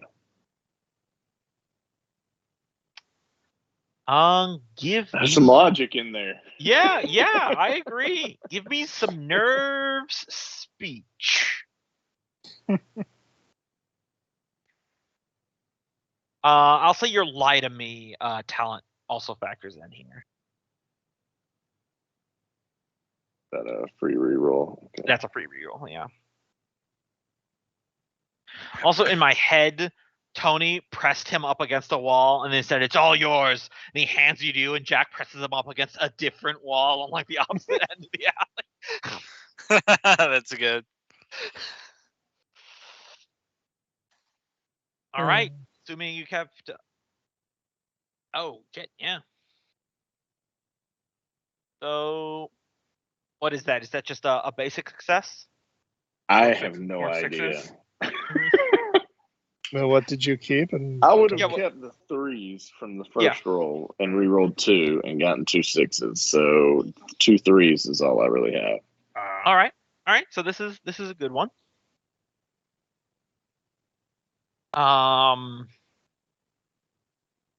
Yeah. All right. So you're gonna get a condition, which I'll explain in a second. But he goes, all right, you got me. The boss. He's got a compound down on the South Shore that he moves the coke in and out of a warehouse there. It's held up. It's a fortress, watchtowers, specially trained commando mercenaries, the whole 9 yards. That's where he's holed up. That's where I was supposed to bring the tape if you brought it to me. And I'll say, Jack, since you failed, you're going to get the condition scared, which doesn't mean you're scared of the compound, but you're like, oh shit, that's actually really bad. It's not a nightclub. It's like it's a fortress. So if you look at conditions, it's just until you can clear it. You just take a -1 penalty to all crime rolls. All right. But you got the location. And he goes, but please, just let me go. I told you what you want to know. Unfortunately for you, Jimmy Johns. Jack, come on. We can be better than these people. Let me handle it. We'll get your daughter back. Jimmy here's kept his end of the bargain. He gave us a little bit of a runaround. He does owe me for the car, but we shouldn't kill the man. Fine, you do it. I never negotiate. He holds out a hand for Jimmy to help him up. Mhm. It's like, Jimmy, he wraps his arm around him as he kind of walks with him for like hobbling with his probably battered body. Sorry, He's guys. I'll be right back. Something weird just happened. like, but he wraps his arm It's around him. okay. He's like, Jimmy, I gotta tell you, you lost a car to me. You lost this car chase. You're not handling things well. I don't think you're cut out for this crime business. So here, and he pulls out this business card. He's like, this is a number for my cousin. He lives up in Charleston. You should find him. He has some wild ideas about making a chain of restaurants. I think it'll do you some good, buddy. Slaps him on the chest to make it really painful. And Charleston, Illinois, is where Jimmy John started. I looked at him. Well played. Just take your fucking adrenaline, Richard. And he's like, listen, this isn't Fuck about family. you. I'm just trying to help you out. Fuck you. Thank you. Listen, you're the one that named him Jimmy John. You did expect me to go there? Yep. No. That's fair. All right. You have the location of Riaz and presumably Jack's daughter, Lisa. It sounds like you're going into a fortress. You guys are going to Gonna need to need more guns. Thankfully, Sarah, you just recently liberated a great deal of funds from the sinking ship nightclub. Yes, I did. Yes. It was Oh the my wealth God. we shared.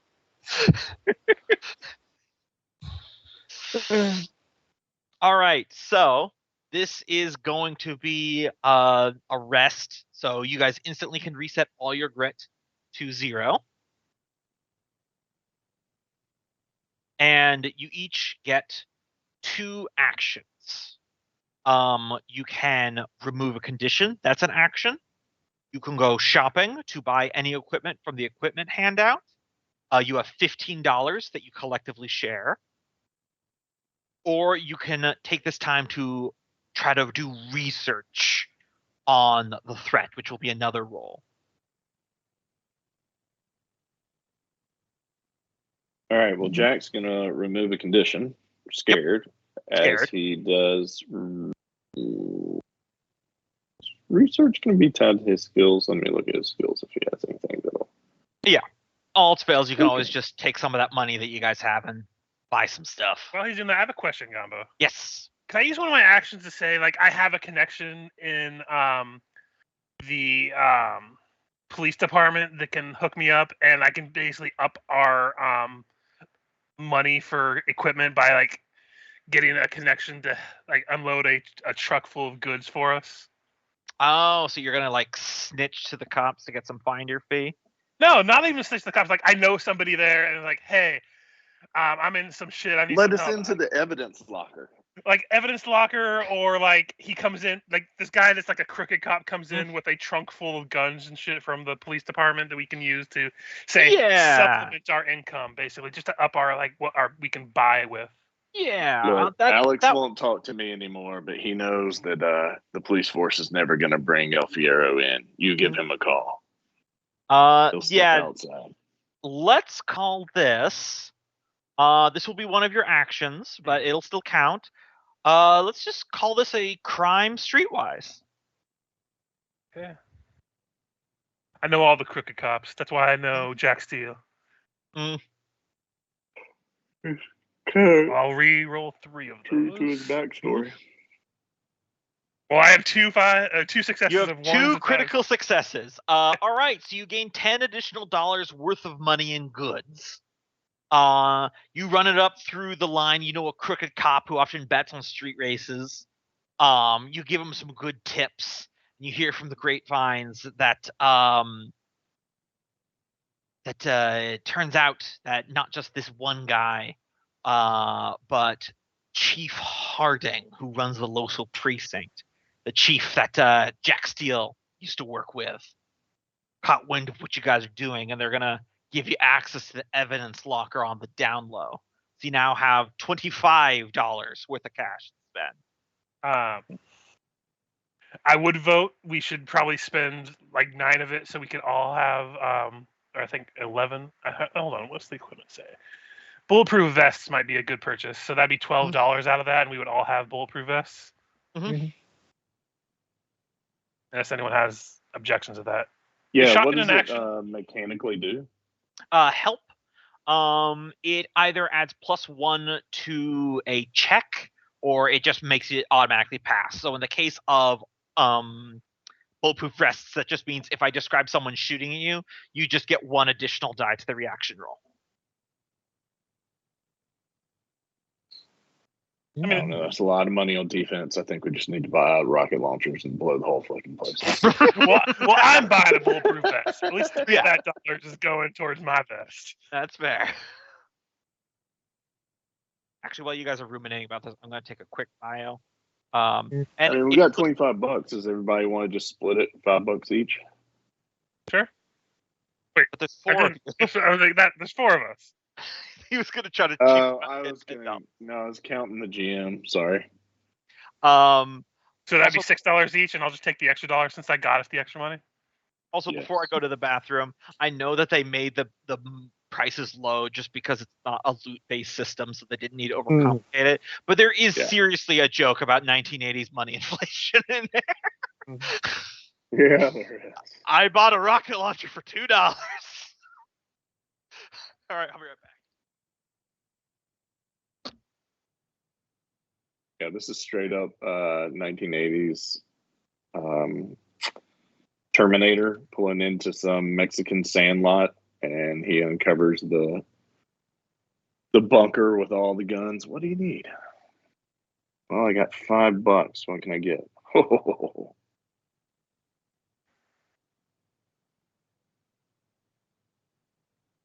Although, why the fuck does a bow cost as much as a shotgun?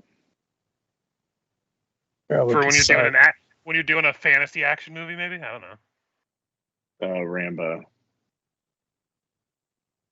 Yeah, probably because it's silent. Which I'm sure does things if we were to be sneaking. Go grenade instead. Oh, wait, you gotta pay for arrows? So bow and arrows is $3, or you can get a rocket launcher. Well, whenever you buy, it says when you buy a gun, you get 1 mag for free on the hoose. But yes, $3 for the rocket launcher. It's a very good price. I make you a very good price. I'm back. How's the shopping going? I'm just looking through right now. Wild amusement at a bow and arrows costing as much as a rocket launcher. It's silent. Have you seen Rambo? I know. That's what I was telling him. Oh, also, I suppose you'll notice that some of these bonuses, they have a G next to it. Yeah. So that means the roll is a gamble. What a gamble is that if you roll any die that has the result of a 1, then you'll take a little bit of damage. Oh my. So I'm good with the rocket launcher. Well, if you use it at melee or close range, if you're medium or long range away, it's +3. Do you offhand know what the precision shot feat is? If you scroll It's on down, that list. precision shot, you may shoot out of range, which essentially just means infinite range, long range sniper rifle.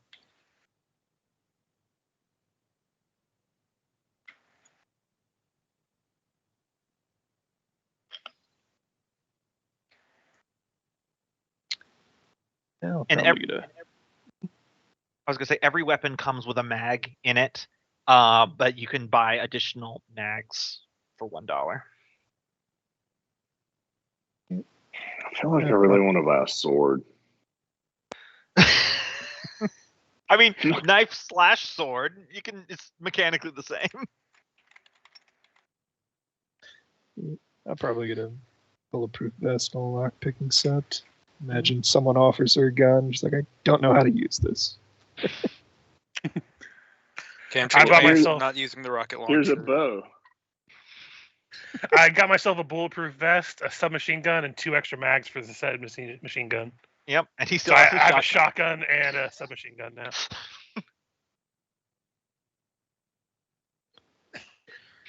I'm gonna get a silencer, Mhm. and let's see, 2, 4, 6, 8.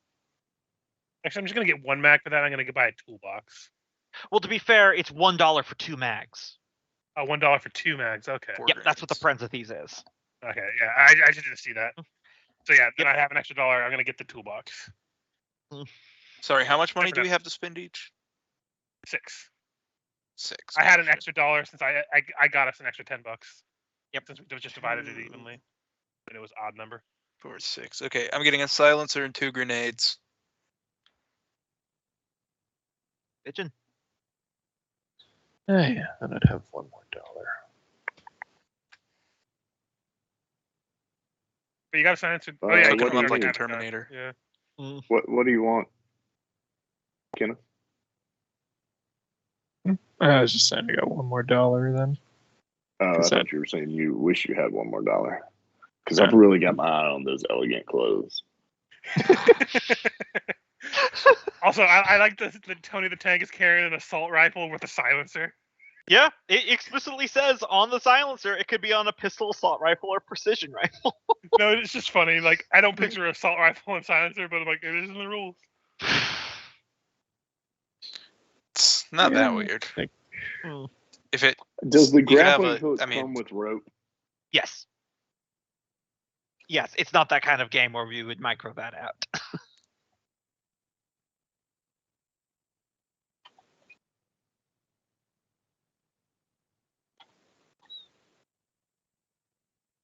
The shopping doesn't take an action, or does it? It does, Okay. but you So all that have means 2. my actions would be done then. And Got I'll extra try money. to do research on the place. Mhm. So, what you thinking? Let's say that is a focus no. And I'll say your hacker bonus could apply here. You know, kids in my day just said that I had no focus.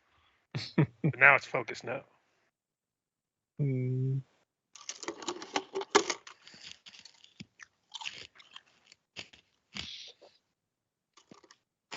Well, let's see. I will fish with 2, so just rerolling 1 on the first reroll.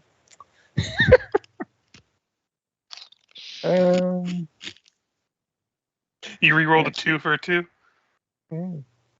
So second time around, I will just go with. I'll keep the 6s. All right. Should have kept the 1s. Yeah, should have kept the 1s. Oh well. Oh, well. Such is life.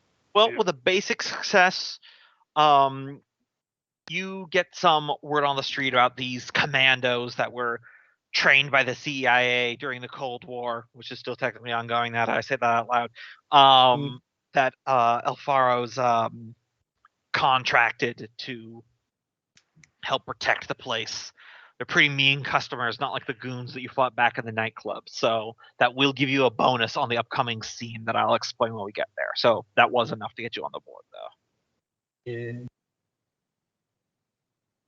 All right, I got a grappling hook and rope, silencer for my pistol, and a machine gun. But for some reason, there it goes. Ah, so Jack's got the LMG.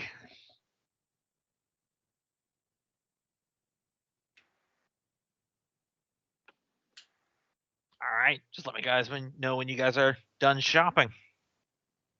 I'm good. Yep, I'm done. All right, Done.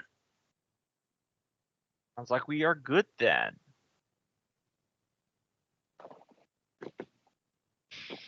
Okay. We will cut from here to nighttime. The Riaz compound. You guys see a warehouse with an attached dock.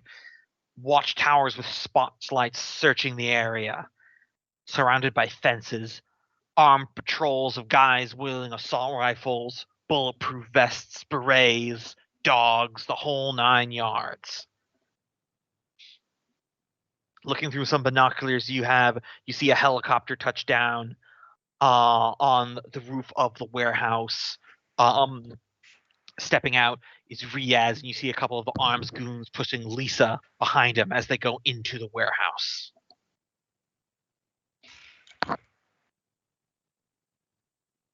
Gotta get her back.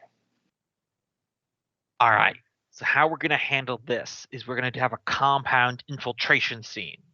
This works basically like the chase that we just did, with you guys all taking actions that will increase your equivalent of speed to increase the need, as you guys can describe stuff you do in there. How stealthy or loud you go in there is entirely up to you, and that'll moderate how dangerous it is.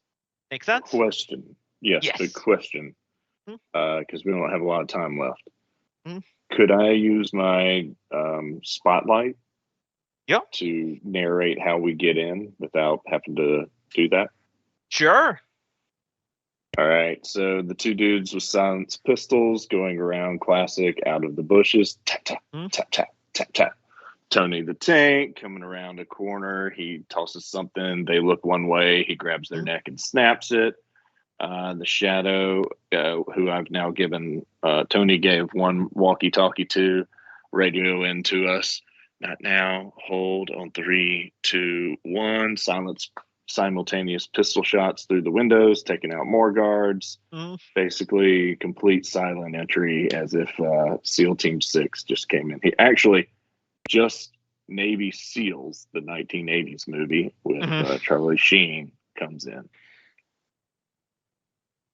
God, remember when we didn't think he was crazy?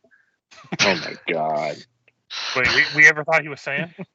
That was such a fun time. It's the only time I've ever been on Twitter. Sane for a movie star, I guess I'll say. There's we don't know how many SEAL teams there are or something. Mm. I know there's not a SEAL Team 1, right? I don't know. I know that's a thing. The theory is that if you don't have consecutive numbers, they don't know how many you actually have. So yeah. Yeah. Why number them? Because administratum. Yeah. Team Seal, Team Dolphin, Team Whale. Mm. I want to be Team No, Whale. but if you send in like SEAL Team, it makes it seem like shit, they got 7 more SEAL teams. Mm-hmm. At least 7 more. There could be more. All right. If they got 7, it's crazy. Yes, so by burning a spotlight, Jack Steele was able to lead you guys all through some awesome infiltration scene. Which if we weren't on a one-shot running low on time, I might have said that was a bit of an overreach for spotlight, but I think that's fine at this point. Because we still have the interior of the warehouse.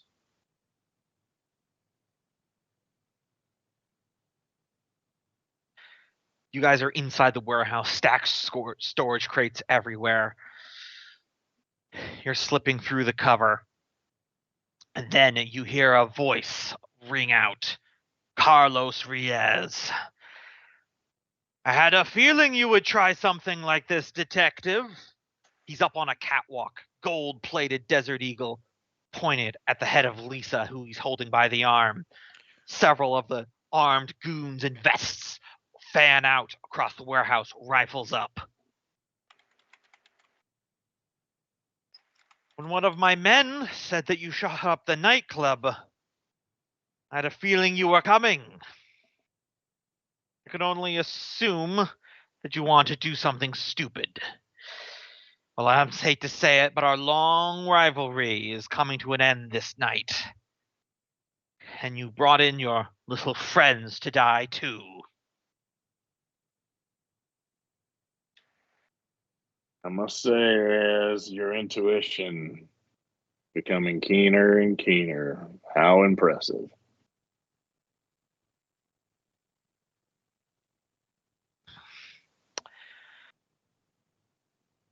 I shall miss your wry wit, Detective Steele. Only a shame you couldn't have brought me the evidence before you died. Men, kill them. All right. Well, wait. And with He that, holds up a Jack hand. steps out from behind the corner and he pulls out the VHS tape from his back. He goes, as pure as my hate is for you, it doesn't trump the love I have for my daughter. And he's going to start walking towards the stairs, I assume that would lead Yeah, up to a the couple catwalk? of the guards will hands on your shoulder push you up there. You get up to there. Riaz nods to one of the goons to take the tape from you. You're within. Not until you let go of Lisa. Come, detective, you do not trust me? No, dipshit, of course I don't trust you. Let go of my daughter and then you can have this fucking tape. Very well. He shoves her towards you.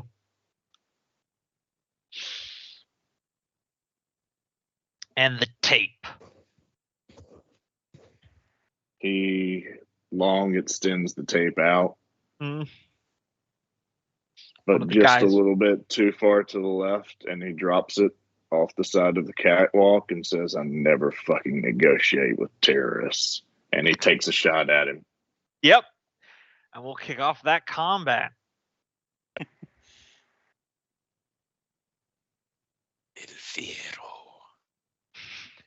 Okay. So That is my flaw, by the way. I don't know if that gives me anything. I never negotiate. Yeah. Yeah. Fuck it. It's not a catchphrase, but I'll give you a spotlight for it because that was a very 80s action movie handoff. But it sounds like you're getting the first roll in here. Oh, sweet. Well, I he mean, did take a. Well, so he's gonna, instead of really taking a shot, it's more of a Mhm. distraction shot. Can he Mhm. use his skill to, say, get? Hold on. Oh yeah, Why you does my spent one. sheet keep closing? don't The get down action. Yeah. I believe you should have the adrenaline for that. I've definitely given you at least one at this point. Yeah, you can Okay. do that, and you can make Get sure that Lisa both. and him out. Yeah. So you like fire a shot to make everyone flinch, and then you like tackle her, and you jump off the catwalk, and you land on something conveniently soft. Exactly. As all hell breaks loose. Tony, Mike, Sarah, what you doing? I'm going to jump behind a bunch of boxes and provide covering fire with my fucking submachine gun. Yeah. So I believe I still make roll like I'm doing an attack, right?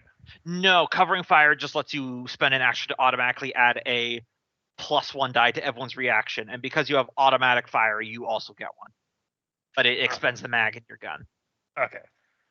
So the next reaction roll, we get a +1, but I Yes. send the mag. Gotcha. Mhm. That'll be my turn then. I just dive behind this like pile of stolen goods. Just a shit ton of drug cocaine. paraphernalia. Yeah, lots of cocaine. Just there's everything in it's an 80s warehouse. Yeah. There's everything in there. Everything. I just start covering fire for people. Yeah, a lot of the enemy commandos start jumping to the side here. Tony, Sarah.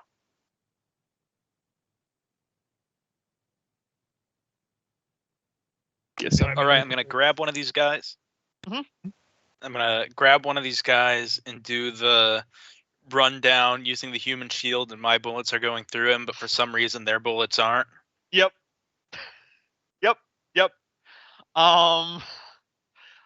This is definitely going to be brawn. I'll let you decide if this is stunt or shoot. I think this is stunt. Yep, stunt. Definitely your shoot might be- bodybuilder will be a part of this because you're lifting a dude. Yeah, I should check that. Hmm. Yeah, shoot is a better roll than stunt, though. Yeah, then you can use shoot. All right, cool. So Braun, shoot. I will let you know this is Riaz here has an extreme defense, so you need 4 matchings. But thankfully, you're Okay. using both bodybuilder and your marksman's right now because I imagine you're using your assault rifle. Oh yeah.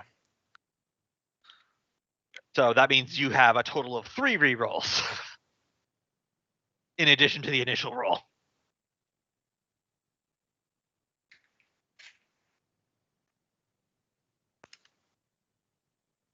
All right, so that's 3 3s. So you just need another 3. 3 3s. Okay. Another 3. You have one more reroll. I think you can just probably try to get higher with those other 2. 2 more Oh. 3s. That's 6 Mhm. 3s. That is an impossible success. Wait, isn't it a jackpot? Oh yeah, sorry, a Yeah. jackpot. Hold on, let me It's quickly. got in some way.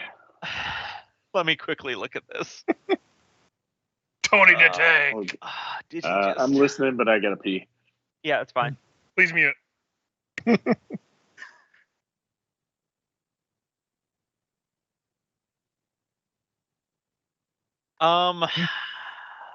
Well, that's Is he good dead, Jim? for you. That's good for you, but not good for me. So, Michael, according to this, jackpot means you become the GM for a turn, and I have absolutely no say on what you do. That's great. So, I guess if you just instantly kill everyone, you could. Collapse the ceiling.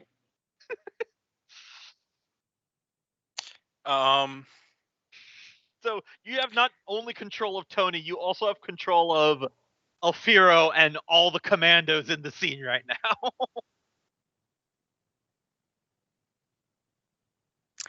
So I'm just going to start murdering all of his henchmen over here, and then he's going to realize that they're all dying and try to skulk away in the firefight. Yep. Then I'll leave that up to the rest of the team to figure out. Okay. But yeah, I fired all my bullets, and now I'm just stabbing them with my knife. So real talk here. Every time One of them gets choked to death with my gun.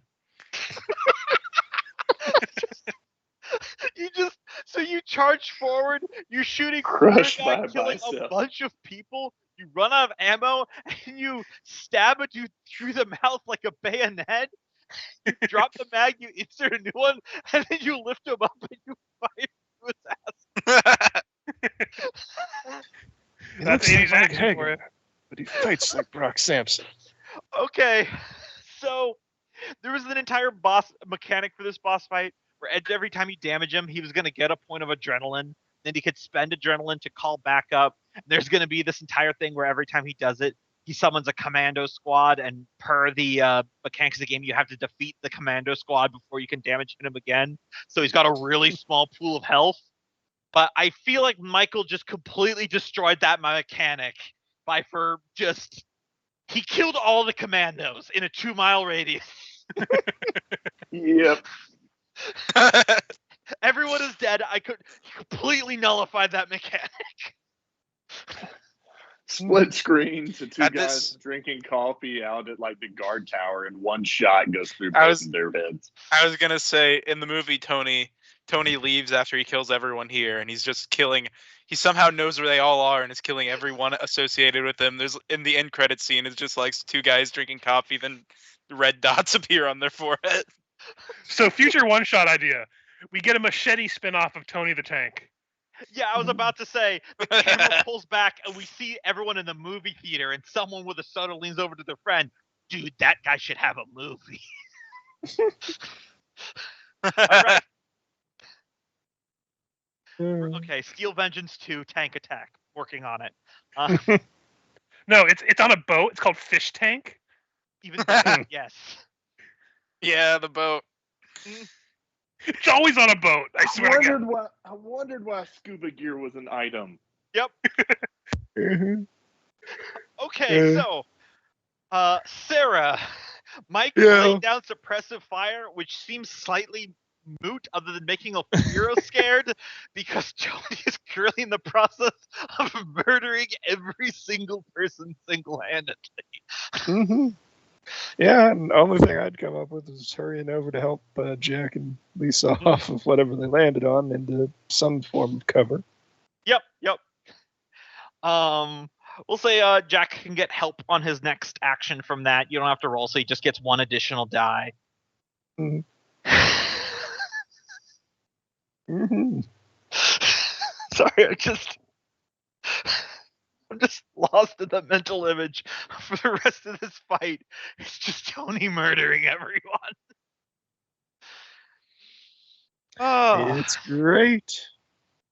so I believe by laws of narrative, only Mike and Sarah have to do reaction rolls right now. Okay. You each get a +1 to this because Mike laying down covering fire.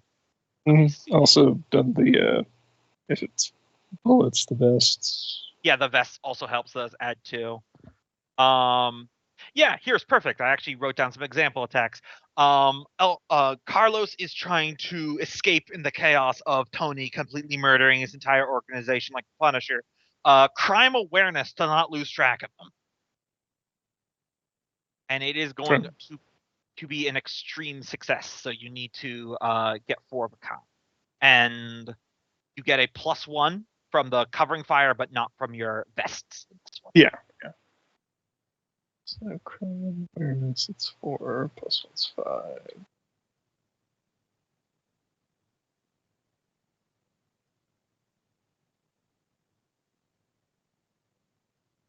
All right, looks like Mike's good. I'm so confused. have a Is this total of all 5. of us? No, it's just Mike and Sarah. You used get down, so you are immune to this, and I'm ruling that Tony's immune to it because he's currently killing literally everyone. Little distracted. Yeah. 3 has been the lucky number of the night, so I guess I'll keep that. Don't think that gets me up to extreme. That's No. 3 threes. Yes. So, but that does lower it. So you take 3 grit. As there are several explosions of bags of cocaine, as I assume that Tony just grabbed a guy and pulled all the grenades pins off of his belt and then threw the man. Absolutely. I don't take anything damage-wise since I got. You succeeded. Okay. Checking. All right. Tony is now more of a stage hazard than he. Yeah. So this is how I'm going to rule it, Mike, is that you can just choose to just keep going and you'll be immune to all reactions, but you just won't be able to contribute towards stopping El Fierro. Or you can roll, but then you'll have to be a part of reactions again. So it's entirely up to you. We're back to the top of the action order. Jack, Mike, and Sarah got actions again. And is El Fierro heading toward the roof? Yeah, he's definitely going up some stairs on the catwalk towards the roof. Lisa's there. You landed on a big pile of bags of cocaine, which is soft. I have an idea if you want to have Jack steal. Wait a second, because mine might segue into your action. All right. So I still have a spotlight. Mm-hmm. So as these bullets are raining, mostly from Tony. Yep. I hear a couple ping off some metal from behind me, between the boxes and stuff, and I notice that there is a rather well put together motorcycle. Definitely. Thinking fast, seeing him getting away, I'm gonna get on the motorcycle and then accelerate up the stairs and reaching out a hand to Jack to pull him along as we ride up. Oh yeah. That all happens. You can give me a nerve drive to because this can still technically damage Riaz. But that is happening. I will keep the 2s and re-roll 4 of them. I will just re-roll all 4 again since it's a ride one, so I get a second re-roll. Well then, I should have kept 6s. So I got 2 2s and 2 6s. So. All right. Because I can't. Because that was. Okay, so this obviously that's happens. You're on the motorcycle. You're going up. You can use one of your quick actions to grab Jack. You're on there.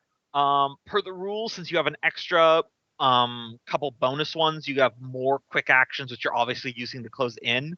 If you want, you could use a quick action to pass a gun to Jack or something like that if you wanted. Yeah, I can do that. I pass him my shotgun. Because my other one's unloaded, so. Yep. I'm just assuming on a Jack... motorcycle's classic. Yep. Yeah, Jack dropped his pistol when he grabbed Lisa, and they jumped from the catwalk. So he's still got his machine gun on his back, but it's a shotgun, man. Come on.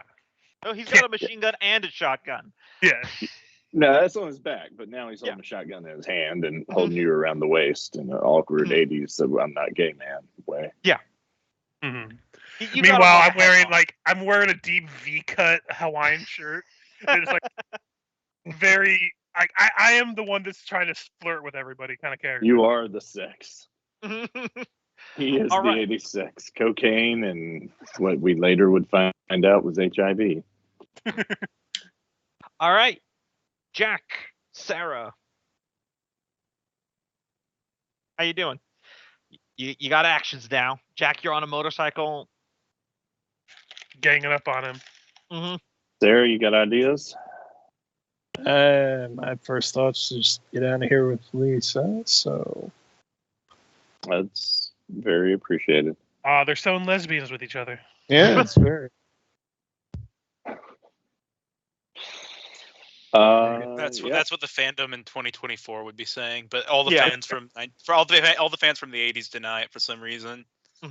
Man, they're gonna get really angry. They get really angry. Two of them in the same time. You know what I mean? I don't know. What do you think, Sarah? At least definitely Lisa, man. All right. Shotgun in hand. I'm assuming double barrel, sawed off. Yep, sure. I can unload both barrels, or does it have another ability? You can just all guns have the full auto abilities to add a +1 die. It just has a slow reload, so once you expend everything, it's like but you can always fire the shotgun twice and then just drop it over your shoulder like a badass, and then pull out your machine gun on your next turn. Yep. Read my mind. Yep. I'll definitely call this close range. So that's a +1 from the shotgun range, and then you can go full auto for an additional +1 for your nerves shoot. Oh, shoot. So that's 8d6. Kapow. That's 4 successes, but you can get higher. Get off. Actually, that's 2 critical successes, isn't it? Because 3 4s and 4 2s. 4 2s, that'll get you. So yeah, does that 4 will... 2s and 3 4s do anything? Otherwise, you might roll for more. Actually, 2s. If you guys look at rules help, so the 4 2s is going to get you on the damage, but because you got an additional critical success, you can take another full action. So drop the shotgun, pull out the other one, and fire again. Yep. Shit, yeah. Shotgun is falling to the ground. Full auto machine gun is coming out. You just fire shotgun, pull out a machine gun, and just start firing again. Yeah, as a rule, this is not an assault rifle. This is like an LMG, like from Rambo, with like a belt of ammo. Oh, that's ugly. All right. Yeah, the whirly bird just went. So just 66 on that, or are there any pluses for? Well, let's see. You're using a machine gun now. Yep. All right. Let me look. Full auto on it. So that's already going to be a +1. So you're looking at 7. Machine gun. We already established you're at close range. So unfortunately, the machine gun is not going to add any additional dice other than the full auto for emptying it. Yeah, no problem. I mean, it is a free attack. You're already scoreboard. So. Yep. 4 6s. Fucking hell. We'll re-roll the other 3. 5 6s. Hey, 5 6s. Okay, so. Don't fuck with my daughter. So before You know what? sum this It's up, not a jackpot, so I am going to get to narrate this death scene because I deserve something today. So before you narrate that, I was just gonna say, because I'd figure sneaking out with an extra person would be a minus, but then we had the humanoid typhoon and skeet shooting on motorcycles going on over there. So. Yeah. Yep. Nobody's noticed the most important girl just walking out with you. Yep.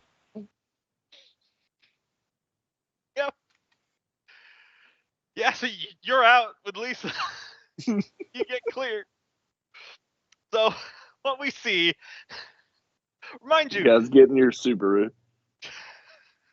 Mike, you found a motorcycle, went upstairs, reached out a hand, grabbed Jack, flinged him on, passed him a shotgun. You see Carlos going upstairs towards the roof. You shotgunned him double barrel. The shrapnel gets him, goes, ah! But then he pulls himself through the roof. He's firing his pistol over his shoulder. Shots going ping, ping off the railing. And he's going to his helicopter, which is Ryan winding up. And he's like, start the helicopter, start the helicopter. And we see a vroom as the bike comes out the stairs, and it's a jump. And as it's going down, Jack's on the back, balancing the LMG on Mike's shoulder. Full auto, just end of RoboCop, blood squibs this man to pieces. Mike is now deaf in his right ear. I was gonna say, 20 years later, your hearing loss is not service related. And given how this entire combat went with Tony still murdering everyone, I can only assume that you guys kick off the bike, which flies into the helicopter and explodes. Up to you. No I mean, roll? do you expect any less? Like Clearly. I picture, like when you were talking about that narrative, we jump out of the doorway from the thing, but we actually jump off of the bike as it hits the helicopter to explode, and he unloads at the same time as the helicopter is exploding. So there's a backdrop of the explosion, followed by the El Fierro just like doing that like body motion where he's getting shot, and behind him there's just explosions happening. Like we're not looking. I mean, we're cool guys, and we're not supposed to look at the explosions, but we're not looking at that. We're looking at the guy getting shot in front of you. Yep. All of that happens. Carlos Rios super dead. Just a couple of scared commandos in between crates, rifles up. We see Tony the Tank come out. He's got like face paint that's just cocaine that he rudged over. He's using the cocaine as camouflage. He's just hunting them with a knife. I grab a piece of shrapnel that was still on fire, and I use it to light a cigarette. Near your heartbeat. And I look down at the heap of this former drug kingpin that captured Jack's daughter, and I just like look at him like I take a deep drag. This time it is about family.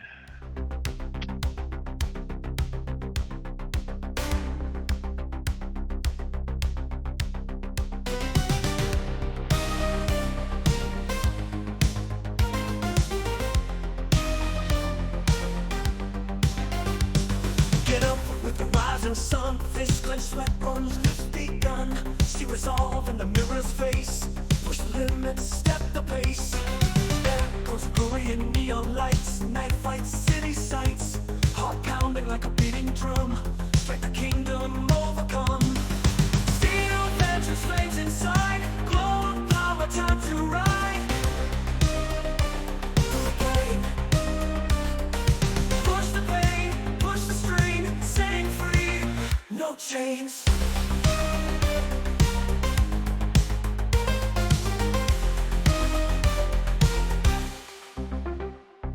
Shadows cast, muscles flex. Through the hardships came respect.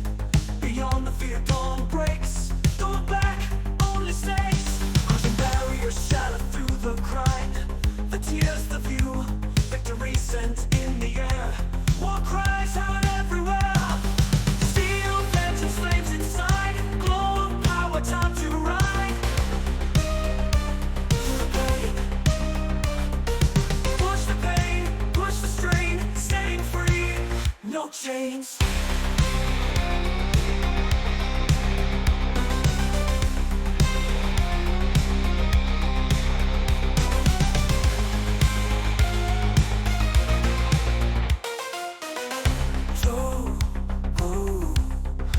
chains.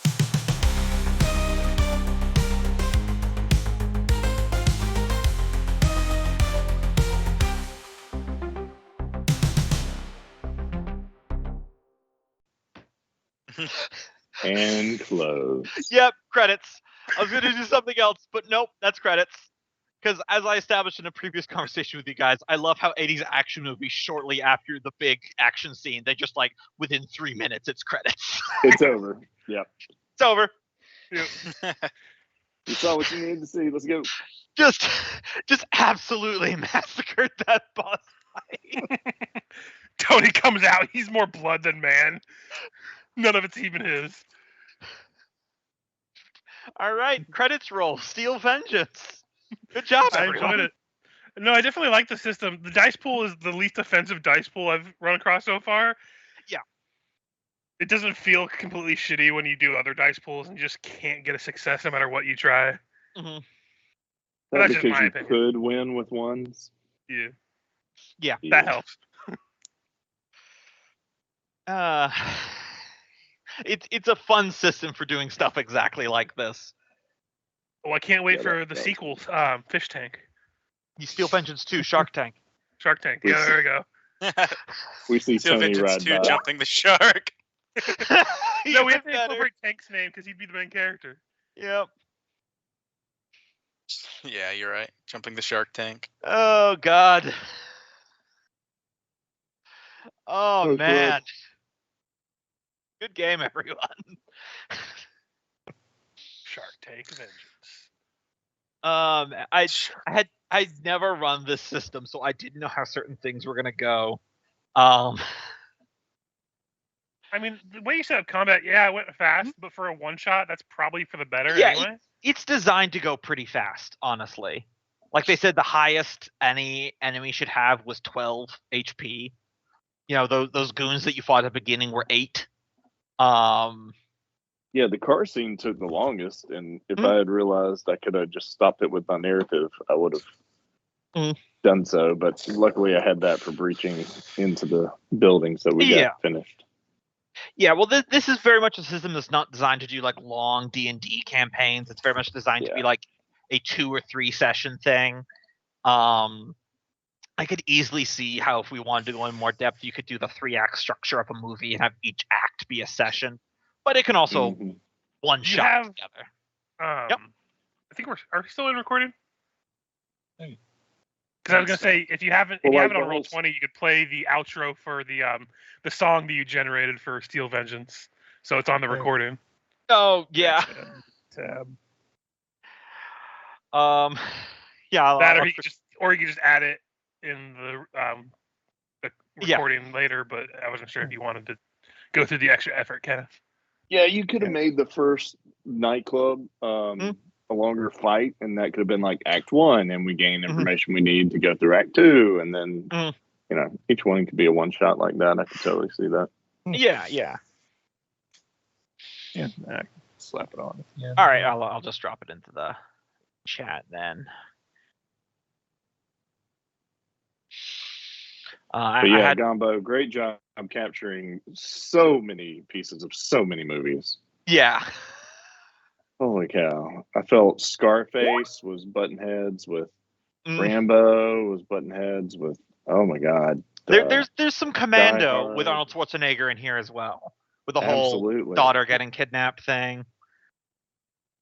I haven't seen Commando in a long time, so I just rewatched it recently. It's the prime example of as soon as the movie's done, as soon as the action scene's done, the movie just ends.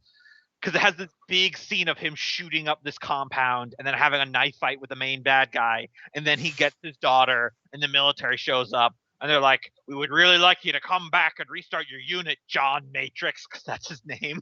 John Matrix. And he's like, "I'm retired," and he walks past. It's like credits instantly. Yep. God, I love those movies. I also recently watched Universal Soldier with Jean-Claude Van Damme. Now that one I remember very Another well. great one. Ah, man, that's the new units are upgrades. Oh man. Or is that Universal Soldier 2? That might be Universal Soldier 2. Now, there's a good movie just called Soldier. Mhm. I think you'd like that. It's kind of like a mix between like a Dune world and one of those Universal Soldiers who, Mhm. well, I won't share anymore. But Yeah. that's an old movie that you would like. Mm. Michael would like that one too. We'd all like that one. Oh yeah. I hope you guys enjoyed the VHS background images I was using. I got really in the weeds making those. I was really Yeah, no, there was it one was joke I definitely was very- really waiting to make, and that was smoke. What? It would Damn it, not be considered Michael. okay to smoke today. But it never Oh, really came up. Mhm. Like just whipping out a cigar at the gym or something. Well, that's why I added the cigarette at the end that I light Yep. with the shrapnel of Yeah. the helicopter. Yeah. Man.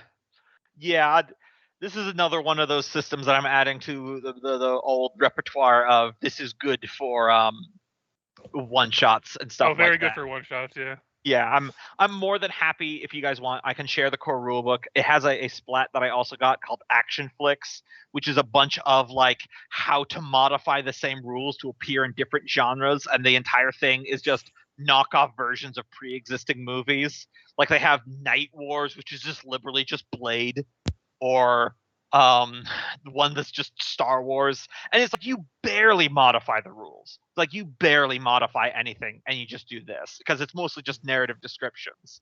You know,